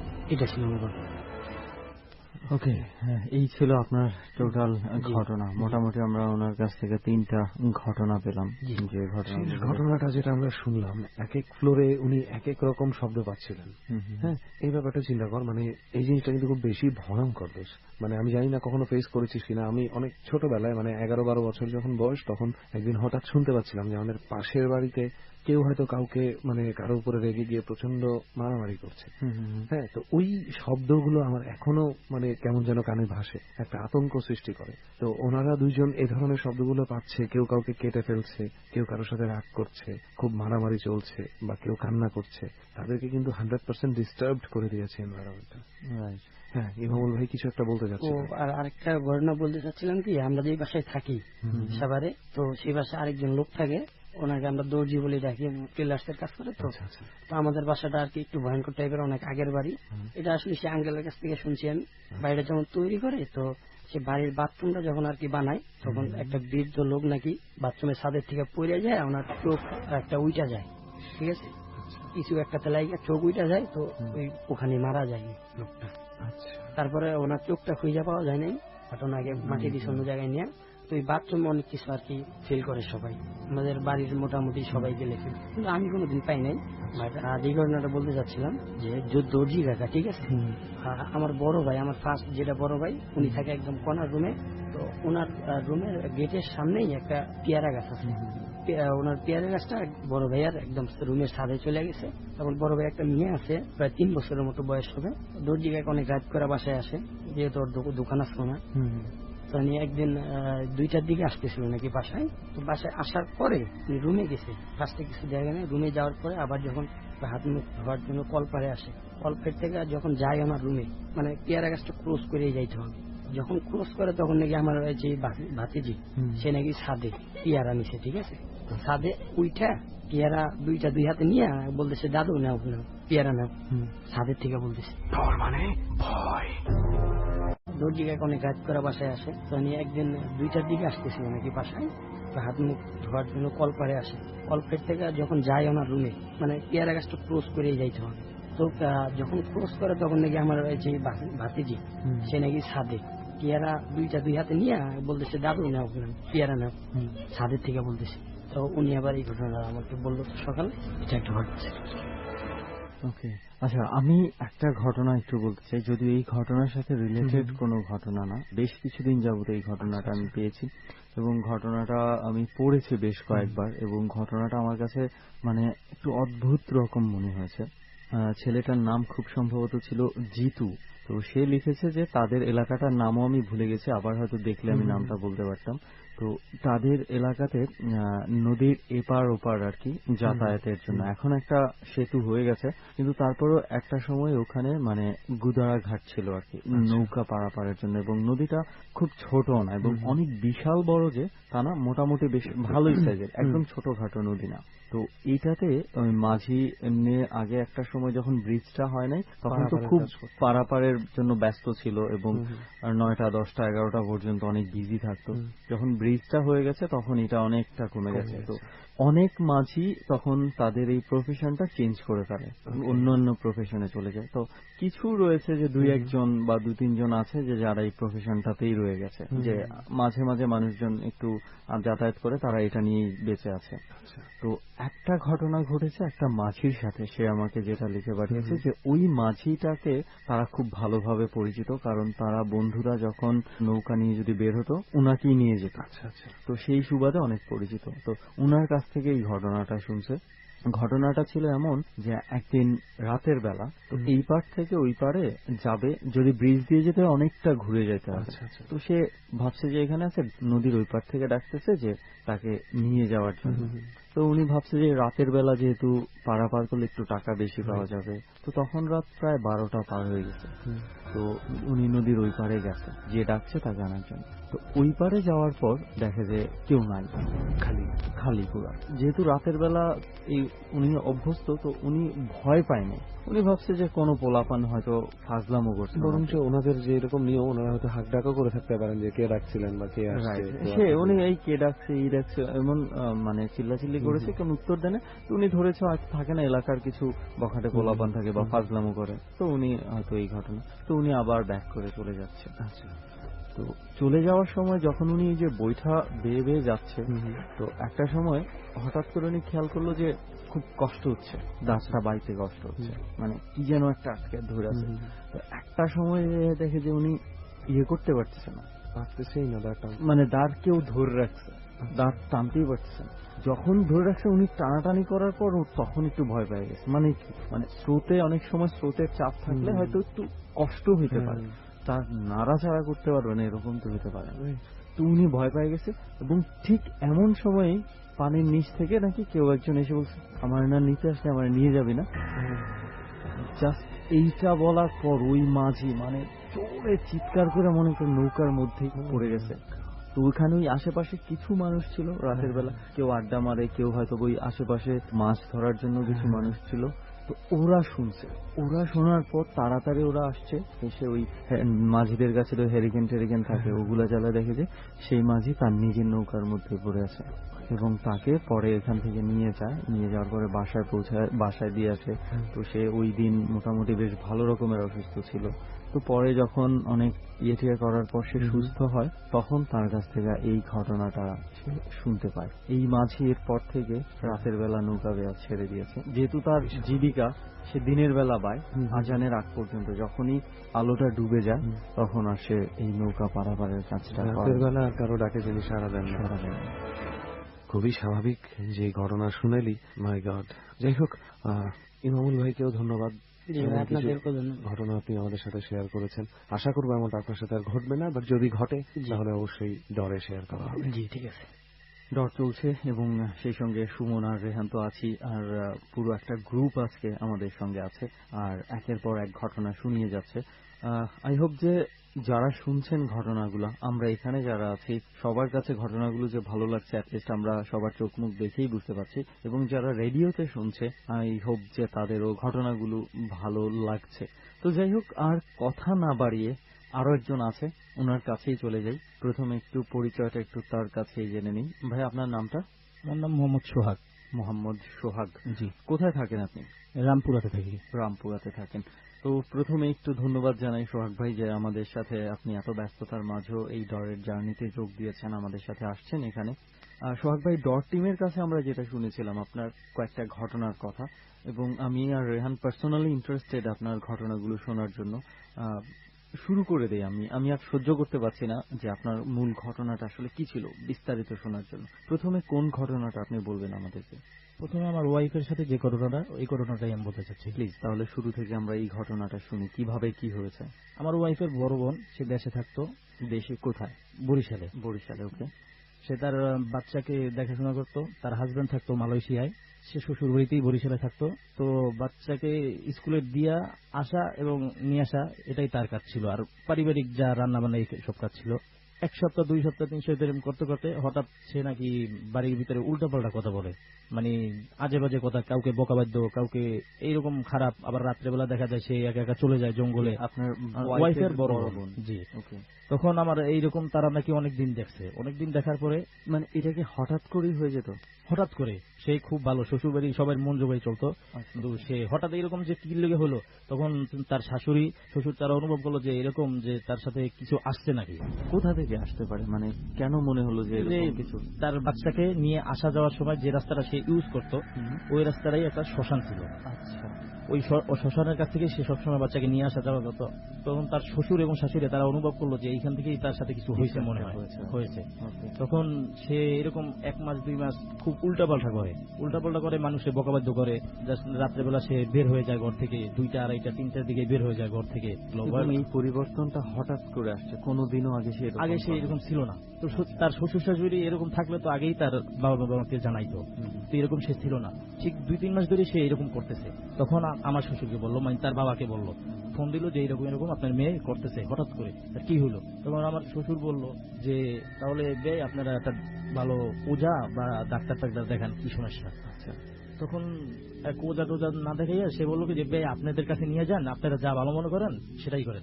তখন আমার মানে উনি মেয়েকে পাঠিয়ে দিল তার কাছে। হ্যাঁ, আমার শ্বশুর বললো যে আপনি গাড়িতে করে পাঠিয়ে দেন, আমি নিয়ে নেবো সায়দাবাদ থেকে, আপনারটা গাড়িতে তুলে সুপারভাইজারের নাম্বারটা দিয়ে দিয়ে।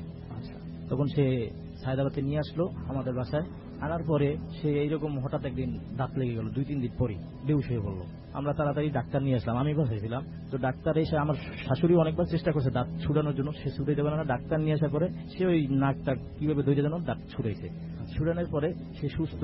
তো হঠাৎ করে আরেকদিন এইরকম রাত্রে সে বের হয়ে আমাদের বাড়ির, আমি যে বাড়িতে ভাড়া থাকি ওই বাড়িতে পিছনে 2টা নারিকেল গাছ আছে, নারিকেল গাছ 2টার নিচে যেয়ে সে বসে আছে। হঠাৎ করে দরজা খুলে চলে গেছে। কিন্তু সবাই ওই রাত্রে কিন্তু সবাই ঘুমানো, আমার শ্বশুর শাশুড়ি এরা নিচে ঘুমানো, এবং আমার শালা আছে একটা ছোট, তারা নিচে ঘুমানো। তার বড় মেয়ে ও একাই ওই খাটের উপরে শোয়া, আর তার বাচ্চারা। হঠাৎ করে আমার শ্বশুর রাত্রেবেলা 2টার দিকে ওই ঘুম ভেঙে গেছে, সিগারেট খাইতেছে। তখন লাইটটা জ্বালাইছে, জ্বালাই দেখে তার মেয়ে খাটের উপরে নাই। তাকেই দেখলো দরজা খোলা, সে বের হয়ে বাইরের দিকে গেল। তখন আমার শাশুড়ি উঠলো, কি হয়েছে যে ও তো ঘরে নাই। তখন যাই দেখি কি নারিকেল গাছের নিচে বসে আছে একা একা। তখন ওই পাশে আমাদের কাছে রাজমিস্ত্রির একটা লোক থাকতো, বারা ওরে নিয়ে যাই ধরে নিয়ে আসছে, এসে ঘরে রাখছে। কিছু বলে নাই, ধরে উল্টা পাল্টা অনেক চিল্লাচিল্লি করছে, মানে 2জন লোক ওর সাথে শোক দিতে পারে নাই ভাইয়া। এরপরে আরেকটা হয়েছে, ঠিক সকালবেলা আবার তার সাথে এরকম হয়েছে। আমিও বাসায় ছিলাম, এই সব কাহিনী দেখে আমি আর ডিউটিতে যাই না। সুমন্দিও ছিল, আমার শ্বশুরও ছিল। ঠিক দুপুরে জোহরের নামাজের আগ মুহূর্তে আবার এরকম হয়েছে, আমরা 4-5 জনও তার সাথে শোক দিতে পারি না। সে এক হাত জাগাইলে আমরা মনে হয় যে ছিটটা 10 হাত দূরে গেলাম। মানে সে কি চাচ্ছিল তখন? মানে সে আমাদের ছাইড়ে দাও, ওর যা বের হয়ে যাবে ছেড়ে দাও। আর নিজের মাথার চুল নিজে এমন ভাবে টান দেয়, মানে চুল হাতের ভিতরে মনে 1 মুঠ চুল ছিঁড়ে আছে, মানে নিজের হাতে, নিজের মাথার 2 হাত থেকে। তখন এইরকম করে তার সাথে অনেক পারাপারি করা হয়েছে। তার বুকের উপরেও মানে মানুষ বসে আছে, এরকম মানে ওরে ধরে রাখতে পারছে না, রাখা যাচ্ছে না। তার সাথে এরকম অনেক করার পরে ভাইয়া তার বুকে মানে হঠাৎ হার্টের মনে প্রবলেম হয়েছে, মানে শ্বাস করতে কষ্ট হয়। তখন আমরা হাসপাতালে নিয়ে গেলাম। হাসপাতালে নিয়ে ঠিক একদিন রাখার পরে চেক করে আবার বাসায় নিয়ে আসছি। আসার পরে ঠিক পরের দিন ভাইয়া আবার এইরকম শুরু করছে। আচ্ছা, আমি ওই দিন ছিলাম না, তখন আমি ডিউটিতে গেছি। পরের দিন আবার সে ঠিক, আমি ডিউটিতে গেলাম পরের দিনও। তারপরের দিন আমার হঠাৎ করে আমাকে রাত্রেবেলা 8টা বাজে ফোন দিল যে তোমার ওয়াইফ অসুস্থ। তখন আমি আমার শাশুড়ি ফোন দিয়েছে, আমার শাশুড়ি আমাকে ফোন দিয়েছে, আপনার বাসা থেকে আপনার শাশুড়ি ফোন দিয়েছে যে বলছে যে আপনার ওয়াইফ অসুস্থ। তখন আমি বললাম যে কি হয়েছে।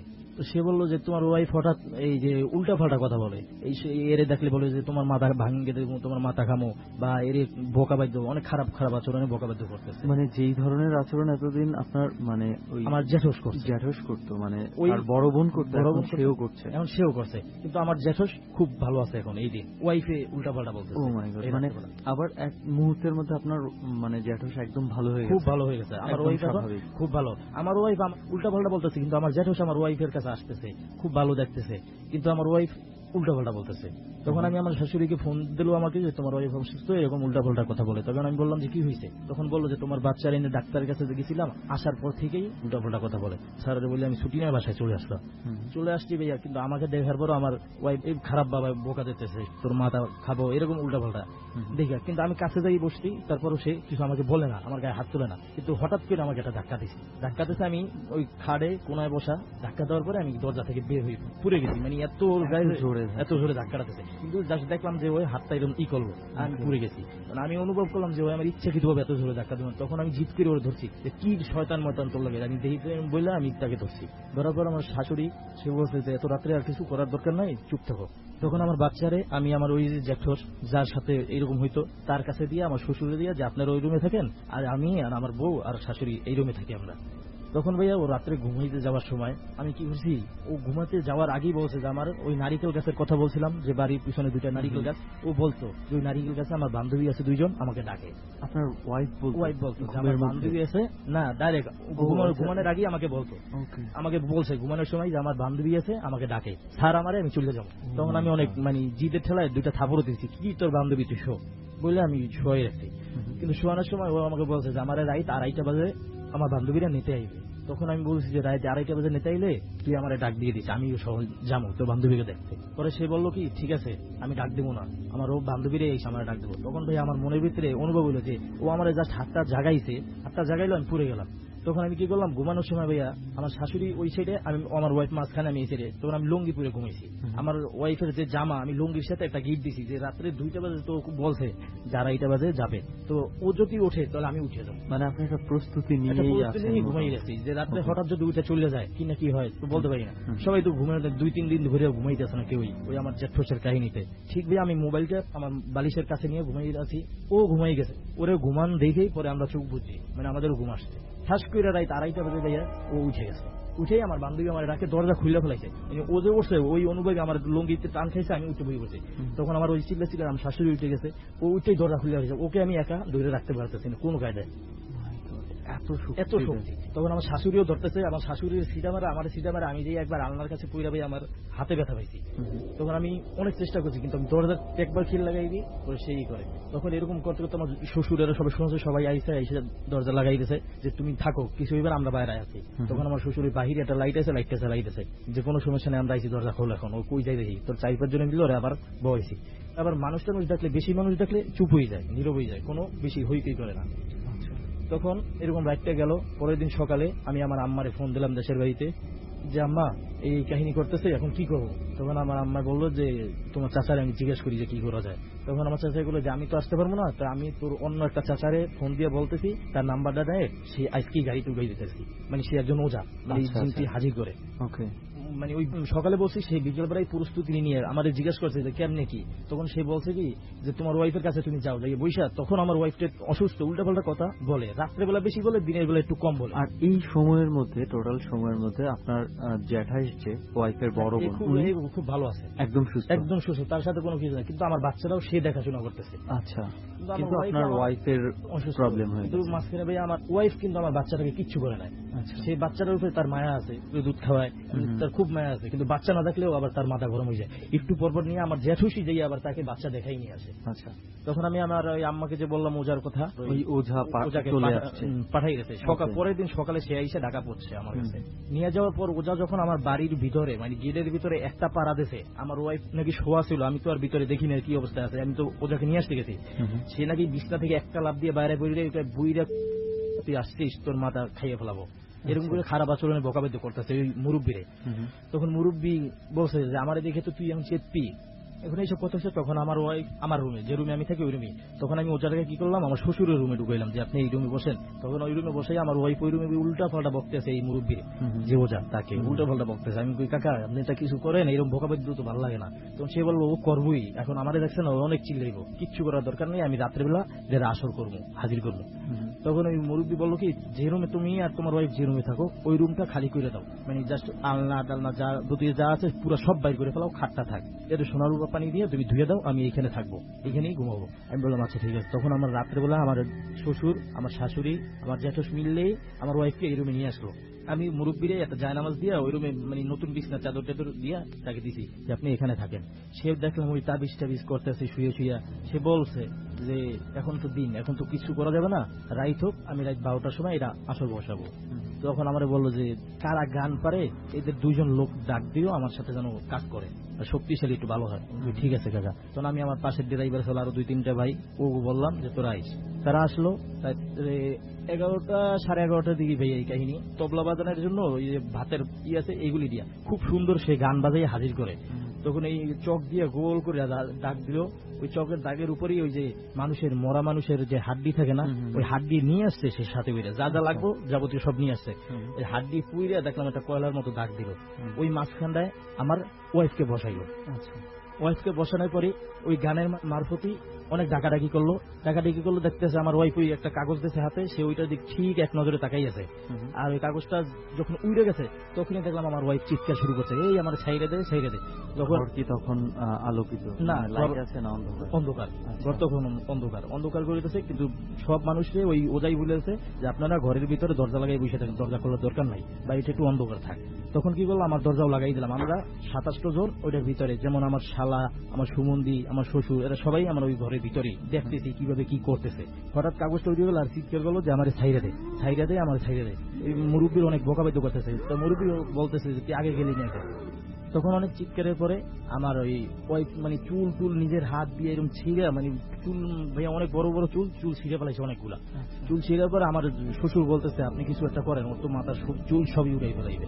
তখন সে কি করলো, আর ওরটা বড় হাড্ডি বাই করলো, হাড্ডি দিয়ে ওর মাথায় দুইটা এরকম টাক দিল, বললো যে তুই ওরে এত কষ্ট দাস কিসের জন্য, তুই আমার সাথে বোঝাপড়া কর, ওর সাথে বাচ্চা মেয়েদের লগে তুই কিসের জন্য তুই অত্যাচার করস, ওর মাথার চুলগুলো কি লেগে ফেলাস, তুই আমার সাথে কিছু কর। কিন্তু ওরে যে দাগটা দিয়েছে ওই দাগের বাহির হইতে পারতেছে না, ওই দাগের ভিতরেই সে বসে আছে। তখন আমার ও নিজের হাত এত জোরে জোরে নিজের থাবড় দিল মাটিতে, ভাইয়া মনে হইতেছে যে হাত ফাইটা রক্ত বেরিয়ে যাবে, এত জোরে থাবড় দিতেছে পাকার ওই দাগের ভিতরেই। কিন্তু ওই দাগের বাহির হইতে পারবো না, ওকে তো আটকাই ফেলাইছে ওরা। তারপর তো সে ওই হাতের তালু দিয়া রক্ত নিয়ে মাথায় সিঁদুর দিতেছে, বলতেছে যে আমি যাব না, যত চেষ্টা করো আমাকে পাঠাইতে পারবি না, আমার ওরে খুব ভালো লাগছে, ও আমার বান্ধবী, ওর সাথে আমি থাকবো। তখন ওই মুরব্বী চাচা সে বলতেছে যে তোকে যেতেই হবে, কি হলে যাবি, তোকে যেতেই হবে, তোকে পাঠানোর জন্যই আমি আসছি। তখন বলল যে না আমি যাব না। তখন ওই চাচা অনেক মানে ইটি পড়তেছে, ওনাদের কি মন্ত্র টন্ত্র পড়তেছে, তখন ও খারাই গেল, ঠাস করে হঠাৎ করে সে খারাই গেছে। খারাই যাওয়ার পরে আমার মানে উপরে যে টিনের কাছে একটা পলি ছিল, ওই তার পাশে রাখছি পলি দিয়া, ওইটা টান দিয়া সেও উল্টা পাল্টা মন্ত্র পড়ে, মানে সেও এরকম মন্ত্র পড়ে পড়ে পলির ভিতরে প্যাঁচ মারে, গিট্টু দেয়। তখন গিট্টু দেয় আর ওই ওজায় কি যেন কেমন যেন নিজে নিজেই ভয় পায়। ওজায় নিজেই অনুভব করতেছে যে আমার কেউ কিছু করতেছে। ওজায়ও মানে মন্ত্র পরে হেও ওই পলির ভিতরে একটু পলিথিন ছেড়ে আবার একটু গিট্টু দেয়, গিট্টু দিয়ে ওই যে গোল দাগ দিচ্ছে ওই দাগের ভিতরে রাখতেছে। পরে ওজাকে বলতেছে তুই যত চেষ্টা করছ আমাকে পাঠাইতে পারবি না। তখন ওদের লাস্ট একটা কাজ করলো, একটা ছবি আইখে নিয়ে আসছে, ছবি দেখাছে ওকে যে তুই আমি তোর এখন এমন জিনিস দেবো তোর যেতে হবে। তখন সে ওই থেকে যে মানুষ মারা গেলে যে হাড্ডিটা নিয়ে আসছে, ওই হাড্ডিটা একজনকে দিল যে এটা চুলার ভিতরে পুরো পুড়ে আনো। পুড়ে আনার পরে ওইটা ওর মুখের ভিতরে দিয়ে মানে ফুটো করে ফেলাইছে, ছবিটার মুখের ভিতরে দিয়ে পুড়ে ফেলাইছে। পুড়ে ফেলার পরে অনেক চিৎকার করতেছে, তখন ওদের লাস্ট একটা কাজ করলো, একটা ছবি আইখে নিয়ে আসছে, ছবির আইকা যে একটা ছবি দেখাচ্ছে ওকে যে তুই ও যদি জিনিস হয়ে থাকস তো তুই যেতে হবে, আমি তোর এখন এমন জিনিস দেবো তোর যেতে হবে। থেকে যে মানুষ মারা গেলে যে হাড্ডিটা নিয়ে আসছে, ওই হাড্ডিটা একজনকে দিল যে এটা চুলার ভিতরে পুরো পুড়ে আনো। পুড়ে আনার পরে ছবিটার মুখের ভিতরে দিয়া পুড়ে ফেলাইছে। পুড়ে ফেলার পরে অনেক চিৎকার করতেছে যে ছাড় আমাদের, ছাড়, আমি যাবো। পিলাস দিয়া ধইরা ওইটার ভিতরে ঢুকাই দিয়েছে, ছবিটার ভিতরে মুখ বরাবর বসে যে ছাড় আমি যাবো। তখন আমরা সবাই দেখতেছি যে আমার ওয়াইফের এত জোরে ভাইয়া ধরছে, মুখ থেকে রক্ত বেরিয়ে গেছে সাথে সাথে, মানে সে নিজের মুখ নিচেই ধরেছে। আমার ওয়াইফ নিজের হাত দিয়ে স্পিডে সেই হাত দিয়ে মুখটাকে চেপে ধরছে, তার মুখ থেকে রক্ত বের হচ্ছে। তখন মানে আমার শ্বশুরও বললো যোগে ধরি, আমার শ্বশুরকে ওই যে ওজা সে একটা দিল, ধাক্কা দিল, আপনি কি এখানে নিজে ওজাগিরি করেন না আমাকে আনছেন, আপনি ধরেন কেন, মুখ দিয়ে ওর রক্ত বের হোক, সে তো বাবা, সে সহ্য করতে পারেন। তখন আমার শ্বশুর মানে এত ঘামাইতেছে এইসব দেখা, ওর কষ্ট দেখে আমিও কেঁদে দিতেছি, আবার সুমন্দি তিনজন আমরা কাঁদতেছি ভিতরে যে এরকম কষ্ট কি লিগে করতেছে। এত স্পিডে যে মুখটা চেপে ধরছে, মুখটা একটুখানি হয়ে গেছে আর মুখটাতে পুরো রক্তে ভরে যেতে আছে। তখন ওজায় বললো যে তুই ওরে কষ্ট দিস না, তোর যত যা করা লাগে আমার সাথে কর। তখন ওজারে বললো যে ঠিক আছে আমি ওরে সাইডা চলে যাবো, তুই আমাকে 4টে মুরগি দে। তো বললো যে তুই হঠাৎ করে মুরগি চাস, মুরগি আমি এই রাতে কই পাবো, বললো যে যেটা থেকে পাস আন। তখন আমার শ্বশুরের বাহিরে ছিল, সে পাশের এক দোকানদার ছিল, এরা তো সব বাড়ির বাইরে শুনতেছে যে হাজির করতেছে।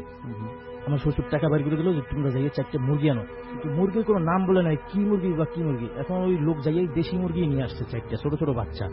তখন আমি আমার শ্বশুর বললাম যে মুরগি আনতে বলছে যে হ্যাঁ মুরগি আনতে বলছি, মুরগি নিয়েও আসতেছে। তখন আমি ওজাকে বললাম যে নিয়ে আসতেছে, ঠিক আছে আচ্ছা। ওরে বললো যে তুই যে এখান থেকে যাবি, যাবার সময় কিভাবে যাবি আমাকে ভুলে যা, বলে যে আমি যাবার সময় যেভাবে হোক মুরগিটা আমাকে দিবি, আমি চলে যাব, কিভাবে যাই যাবার সময় তুই দেখতে পাবি। তখন বললো কি যে আচ্ছা তুই মুরগিটা কিভাবে নিবি, বল মুরগিটা কি তোর এই বাউন্ডারি, তোকে যে জায়গা আমি রাখছি এই ভিতরে দেবো নাকি বাইরে দেবো। তখন সে বললো যে মুরগি 2টা তুই নারিকেল গাছের নিচে দিয়ে, ওই যে নারিকেল গাছ 2টা করে মুরগি 2 নারিকেল গাছের নিচে দিয়ে আস, মানে 4টে মুরগি আনতে বলছো, 2টা করে 2 নারিকেল গাছের নিচে দিয়ে। তখন আমি বললাম ওই ওজাকে যে চাচা আমি কি দিয়ামু, কয় না তুমি বসো, তুমি দিয়ে কেন। তখন আমি চুপচাপ বসে আছি। তখন ওই আমার বাহিরে মানে দরজার নিচে যেমন লোক, যেমন আমরা রুমের ভিতরে 5-7 জন লোক, আর আমার শ্বশুরকে তো বের করিয়ে দেওয়া হয়েছে, তো চামড়ার জুতা আছে 2টা। তো আমার শ্বশুরের মানে বাহিরে চলে গেছে, হে তো দেখতে পারতেছে না মেয়ের এত কষ্ট। তখন ও যাই বলছে যে দরজাটা আস্তে খোলো, দরজাটা খুলছি, লাইট নিবানো। তখন আমার ওয়াইফ কি দিয়া ওই যে মানুষের হাড্ডি আছে না, মরা মানুষের হাড্ডি, ওই হাড্ডি দিয়ে 2টা টাক দিল মাথায় ওজায়, আস্তে আস্তে মাথায় টাক দেওয়ার পরই আমার যে ওজা চাচা সে হাড্ডিটা এরকম যেদিক নিতে আসে আমার ওয়াইফও সেদিক যাইতেছে, হেঁটে হেঁটে যাইতেছে।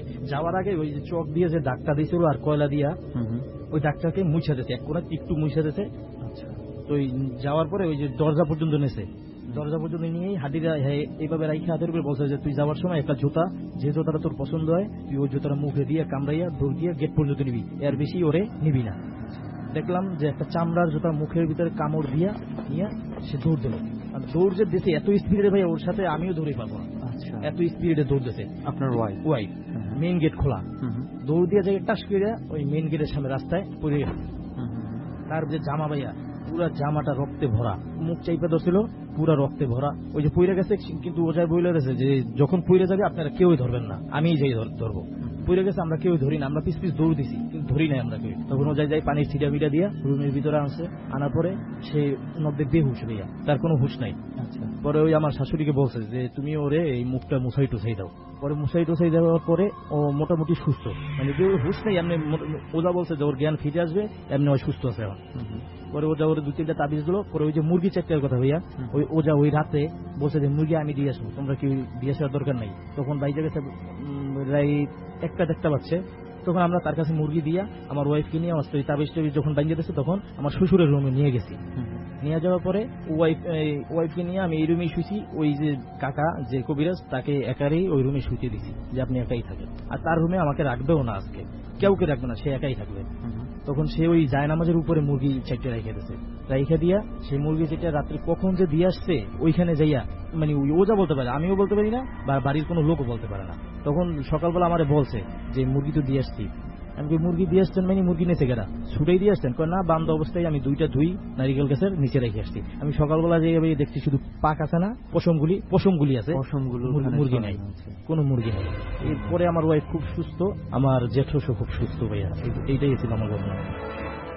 মাই গড, মানে কি বলবো, আমার খুব অদ্ভুত লাগছে একটা বিষয়, যেটা হচ্ছে যে আপনার জ্যাঠাই যখন সুস্থ হয়ে গেছে তখনই আপনার ওয়াইফ অসুস্থ হয়ে গেছে।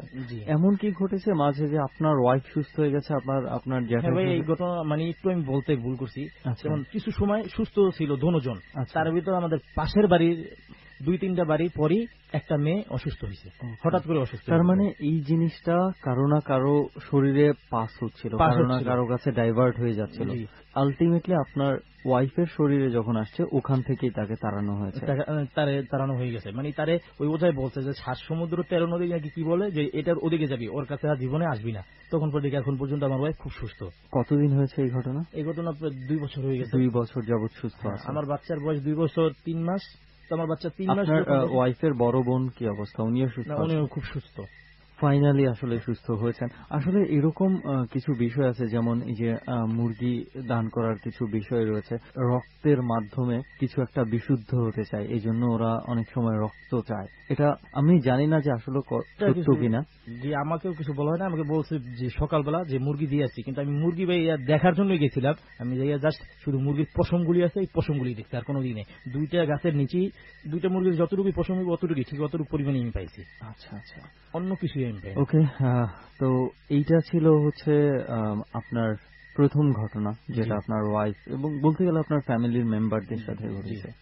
আর কোন ধরনের কোন ঘটনা কি আছে? আরেকটা ঘটনা আছে, আমি যখন মাদ্রাসায় পড়ি তখন দেশের বাড়িতে যাবার পরে আমার এক পার্শ্ববর্তী এলাকার চাচাতো ভাই হয়, তার সাথে শুনি আমরা ঘটনাটা। আমার মাদ্রাসাও বন্ধ হয়েছে ঈদে, তো 1 সপ্তাহ পরে আমাদেরকে নিয়ে আম্মু এবং আব্বু দেশের বাড়িতে গেছে। দেশের বাড়িতে যাওয়ার পরে ওই যে আমাদের পার্শ্ববর্তী যে চাচাতো ভাই বলি আমরা এলাকায়, ওরাও দেশের বাড়িতে গেছে, ওর আব্বু যায় না। তখন ওরা দেশের বাড়িতে যাওয়ার পরে ও মানে পিঠা খাইতে চাইছে নাকি, তখন ওর আম্মু বলছে যে তুমি যাইয়া বাজার থেকে, বাজার বলতে কিছু দূর গেলেই দোকান আছে, যে ওই দোকানের পাশ থেকে যাইয়া বাজার বলে ওটাকে আমরা ছোট খাটো, ওই বাজার থেকে যে গুড় নিয়ে আসো, গুড় নিয়ে আসলে আমি পিঠা বানাই দিতেছি। ওই বাচ্চাটাকে বলছে। বাচ্চাটা মোটামুটি বড়, 5-6 বছর হবে এইরকম। তো ওর আম্মু টাকা দিয়ে দিয়েছে, গুড় নিয়ে আসছে। নিয়ে আসার পরে ওর আম্মু পিঠা টিটা বানাই দিতেছে। তো এটা হবে দিন 12:30টার দিকের ঘটনা। পিঠা টিটা বানাই দিতেছে, নারিকেল এবং গুড় দিয়ে একটা পিঠা বানায় বইটা, ওই পিঠাটা ওকে বানাই দিতেছে। ও কি করছে, আরো 4-5টা পোলাপান আছে অন্য পাশে, ওরাও মিনি গোসল করবে একসাথে। এখন ওই গোসলের আগেই ওকে পিঠে রাখতেছে, ও মানে হারছে আর খাইছে, ওই পুরো বাগানের ভিতরে হারছে, একা একা হারছে খাইছে। ওর ওই পিচি পিচি পোলাপানের সাথে ওই গোসল করতে নামছে। ওরা একবার দেখছে যে ওদের সাথে গোসল করতে নামছে, তারপরে কি ওই উঠে কি চলে গেছে নাকি গোসল করতে ওই জায়গায় ছিল, ওরা আর ওই অন্য পোলাপানে খেয়াল করে নেয় ওকে। কিন্তু বেলা যখন 2টা-3টা বাজছে তখনই তার মায়ের অনুভব এসেছে আমার ছেলে কই। আচ্ছা, সে ওই পোলাপান যা ওর সাথে খেলাধুলা করে ওদেরকে জিজ্ঞাসা করছে যে ওকে দেখছো, ওর নাম ছিল অলি, যে অলিকে দেখছো? বলছে না তো, আমাদের সাথে দেখছিলাম গোসল করতে নামছে, তারপরে যে কোথায় গেছে আমরা সেটা দেখি খেয়াল করি রে। তখন বলছে কি কোথায় যেতে পারে, অনেকে ওই বাগান টাগান যা আছে কবরস্থান আশপাশ সব খোঁজাখুঁজি করছে, কেউ পায় না। তখন বললো যে তোমরা কোন জায়গা থেকে গোসল করছো? যে একটা নদী, আমাদের যে খালটা, ওই খালটা এ মাথাও আটকানো ও মাথাও আটকানো, মানে মাঝখানে এরা মাছ জিয়ায়, মানে পানি কোনো দিক আপ ডাউন করে না, এই জন্য পানিটা নীরব থাকে। তো ওই যে জায়গা ওরা গোসল করছে ওইটার কাছে একটা সাঁকু ছিল, মানে এদিক থেকে ওদিক পারাপারের। ওই সাঁকুর কাছে একটা গাছ ছিল, ওই গাছটার ভিতরে ওই যে রশির মতো যে ইগুলি জ্বলে, যেগুলি আমরা বলি শিকড়, ওইগুলি জ্বলে।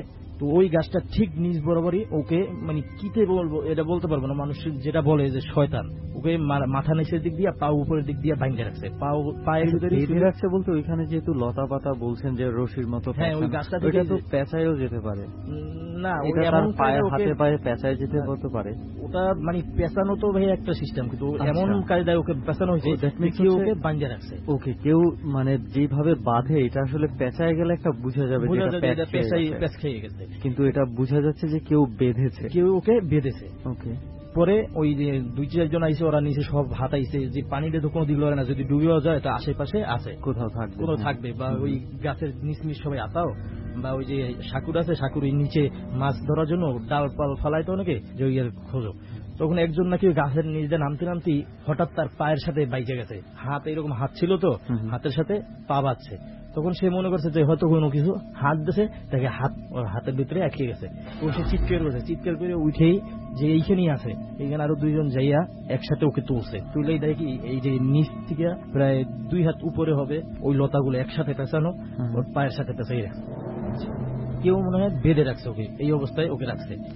তখন উঠেইয়া ওকে, এখন তো মারাই গেছে, এখন কি করবে? পরে অনেক কান্দাকাটি বাড়ির ভিতরে। তখন ওর আম্মু একাই দেশে গেছিল বেড়াইতে, ওর আব্বু ঢাকা রামপুরাতেই। তখন ওর আম্মু ফোন দিছে, আমরাও সবাই দেখতে গেছি, আমি আমার আম্মু সবাই দেখতে গেছি। তখন ওর আম্মু ফোন দিছে ওর আব্বুকে যে এই কাহিনী, ওর আব্বু তো কান্নাকাটি, 2টা ছেলে একটাই মারা গেছে এই অবস্থায়।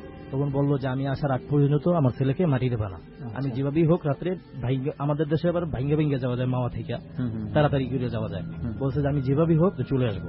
আচ্ছা, বাইজে গেছে সন্ধ্যা 6টা, এই কাহিনী লাশ টাস নিয়ে দিয়ে অনেক 6টা-7টা বেজে গেছে। তখন বাজার থেকে ওই যে চা পাতা বরফ এগুলি নিয়ে এসে নষ্ট না হয় এইভাবে রাখছে ঘরের ভিতরে, অন্য ঘরে। ওরা যে বাড়িতে থাকে, মানে এখন যে বাড়িতে যাই ওরা আশ্রয় নিচ্ছে ওই বাড়িতে না, আগে যে বাড়িতে থাকতো ওই বাড়িতে লোকজন আছে, ওই বাড়িতে লাশটা নিয়ে গেছে। আচ্ছা, সারা রাত রাখতে হবে ওর আব্বু আসার আগ পর্যন্ত, যেহেতু তার ছেলে মানে বাবা চাচ্ছে যে তার লাশ না দেখে যেন কবর না দেওয়া হয়। তখন তার আব্বু আসবে সকালে, আস্তে আস্তে সকাল হয়ে যাবে, এই লাশটা রাখতে হবে। তো তখন তার ওই লাশের পাশে অনেকজন, মানে তার চাচি এবং তার মা, তার চাচাতো বোন, তার আরো 2-1 জন, এরকম 4-5 জন মিলে কোরআন শরীফ পড়তেছে। তো লাশটা যেখানে রাখছে তার ঠিক মাথা বলতে কি বড়ি থেকে 1 হাত দূরে একটা জানালাটা হালকা একটু ফাঁক করা, যেন বাতাসটা আপ ডাউন করতে পারে, এরকম হালকা ফাঁক করা, 4 আঙ্গুল কি 5 আঙ্গুল ফাঁক করা। তো হঠাৎ এরকম সবাই কোরআন শরীফ পড়তেছে, রাত প্রায় আমাকে বলছে 2টা-4টার দিকে হবে। এরকম সময় হঠাৎ লাশটা জানালার বাইরে চলে গেছে, অর্ধেক বাইরে অর্ধেক ভিতরে। যখন লাশটা যেতে আছে তখন ওরা আম্মু দেখে সাথে সাথে কোরআন শরীফটা মাঝখান প্যাডের উপরে রাখছে, তখন লাশটা আটকে গেছে জানালার ভিতরে। কিন্তু ভাইয়া ওই যে লাশটা যে আটকে গেছে, তখন ওই আমাদের দেশে যে জানালা বানাইলে শিক দেয়, লোহার শিক দেয়, 2-3টা লোহার শিক দেয় জানালার ভিতরে, 2 শিকের মাঝখানে যে আটকে গেছে। তো ওর শরীরের ভিতরে কোনো শিকও ঢোকে নাই, কিছু না, কিন্তু মাঝখানটা চাইপে গেছে, অনেক চেপে গেছে মাঝখানটা। আর শুধু ওই মাথা এবং এই 2 হাত, এই ছিনাটা ঠিক আছে, এই মাঝখানটা ছিনা থেকে 4 আঙ্গুল। আমাকে একটু বলেন তো, যখন মানে কোনো কিছু ওনারা দেখতে পায় না, হঠাৎ করে দেখছে যে লাশটা টান দিয়ে কেউ নিয়ে যাচ্ছে, তখন সাথে সাথে ওর আম্মু কোরআন শরীফ প্যাডের উপরে রাখছে, যতটুকু পাইছে ততটুকুর উপরে। রাত কয়টা বাজে? আমি তো তখন ওখানে ছিলাম না, আমরা বাড়িতে চলে আসছি, তখন অনুমানিক রাত 1:30 থেকে 2টার দিকে এই ঘটনা ঘটে। লাশটাকে জানালার পাশেই রেখেছিল? না, জানালা থেকে 1 হাত দূরে, মানে ঘরের ভিতরেই তো জানালা থাকে যে বাহির থেকে এক হাত দূরে, জানালা থেকে এক হাত দূরে হবে লাশটা। তখন ওই যখন লাশটা ওনারা কিছুই দেখতে পায় না যে কি টান দিয়ে লাশটা কেন জানালা দিকে চলে গেল। তখন ওই কোরআন শরীফটা আম্মু প্যাডের উপরে রাখছে, লাশটা ঠিক ওই অবস্থায় আছে, লাশটা ভিতরেও যায় না বাহিরেও যায় না। তখন ওই চিৎকার করছে, 2-3 জন আরো পুরুষ বাইর হয়েছে, বাইর হইয়া ভাইয়া ওই যে জানালার শিক দুইটা এমন করে ভাঙছে, ভাঙে পরে লাশটার ভিতরে আনছে।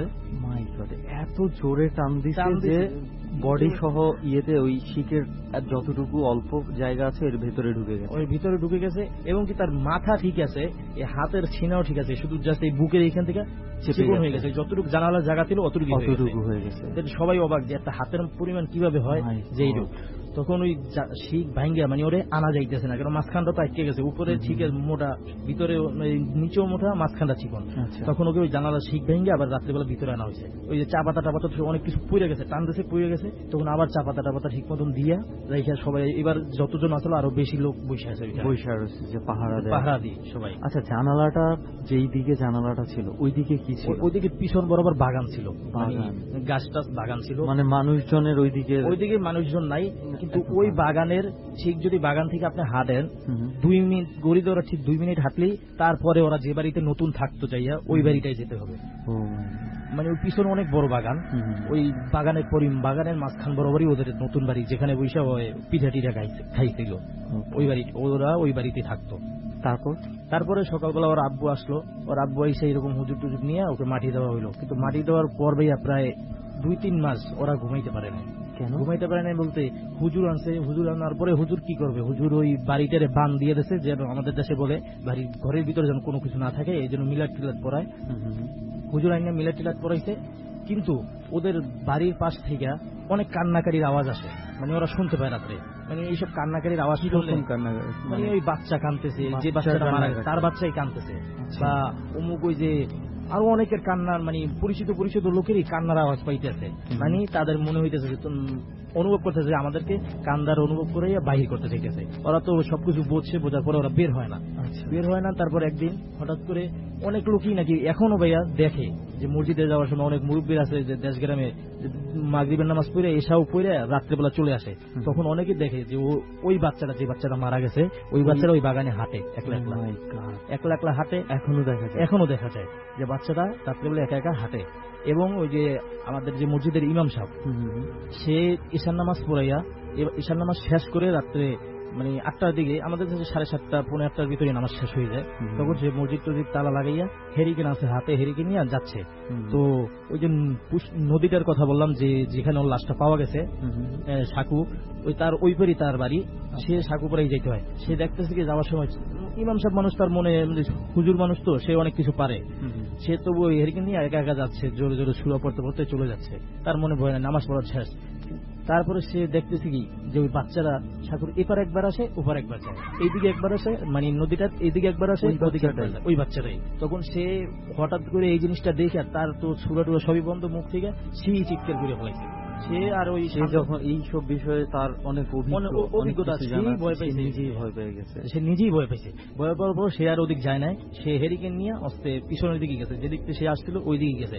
পরে ওই পাশেই কিন্তু তার ওই বাচ্চার বাড়ি, যে বাচ্চাটা মারা গেছে ওর বাড়ি, কিন্তু ওই বাড়িতেই কিন্তু তার দাদি আছে এবং আরো আত্মীয় স্বজন আছে।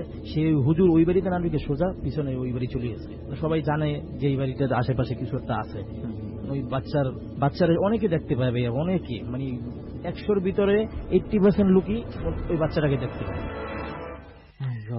এই ঘটনাটা ভাইয়া এই পর্যন্ত বলবো সোহাগ ভাই, মানে আমার এই ঘটনাটা শুনে সিরিয়াসলি আমার নিজের শরীরের কাটা দিয়ে মানে গুজবাম করেছে। আমি এরকম ঘটনা অনেকদিন পর শুনলাম, মানে যখন ইমাজিন করে আমি নিজেই ভয় পেয়ে গেছি অনেকটা। আর এরকম জায়গার মধ্যে বসে কে না ভয় পাবে। মানে কি বলবো, এই যে আমরা বলি না যে অনেক সময় অনেকেই বিশ্বাস করতে চায় না অনেক কিছু, যেমন ইমাম সাহেবের কথা আপনি বললেন, সে অনেক কিছু জানে এই বিষয়ে, সে অনেক অভিজ্ঞ, সে পর্যন্ত ভয় পেয়ে গেছে। আসলে এমন কিছু সিচুয়েশনে যদি পড়ে যায় কেউ, তাহলে অনেক সাহসও হয়তো কাজে লাগে না, মানে নিজের নিয়ন্ত্রণ আর নিজের কাছে থাকে না তখন। যাই হোক, অনেক ধন্যবাদ সোহাগ ভাই, মানে আপনি আমাদের এই জার্নিতে এসে এই ঘটনাগুলো শুনিয়েছেন। আমরা আশা করব যদি আরো কোনো ঘটনা আপনার থাকে কোনো এক জার্নিতে, হয়তো বা আপনাকে আবারও পাবো আমরা। তো বন্ধু, ঘটনা তো শোনা হলো, মূল ঘটনা তো বাকি রয়ে গেল।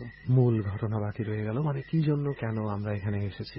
আসলে আরেকটু বুঝিয়ে বলা দরকার স্পটের ব্যাপারে আমাদের শ্রোতা বন্ধুদের। আর সেটা হচ্ছে যে আমরা আজকে যে জায়গাটায় আছি সেই জায়গাটায় সচরাচর কেউ যে থামে না, সেটার জন্য ভৌতিক কোনো কারণের দরকার নেই। এখানে মানুষ থামে না, কারণ এই জায়গাগুলো হচ্ছে মোটামুটি রেল লাইনের পাশের অবশিষ্ট জায়গা, যেগুলো তেমন কোনো কাজে ব্যবহার করা যায় না কিংবা ব্যবহার করার মতন অবস্থান এখনো হয়নি। কিন্তু একটা লোক রাত্রে 2:30-3টার সময় এখানে কেন আসবে, সেখানেই আমাদের ঘটনা।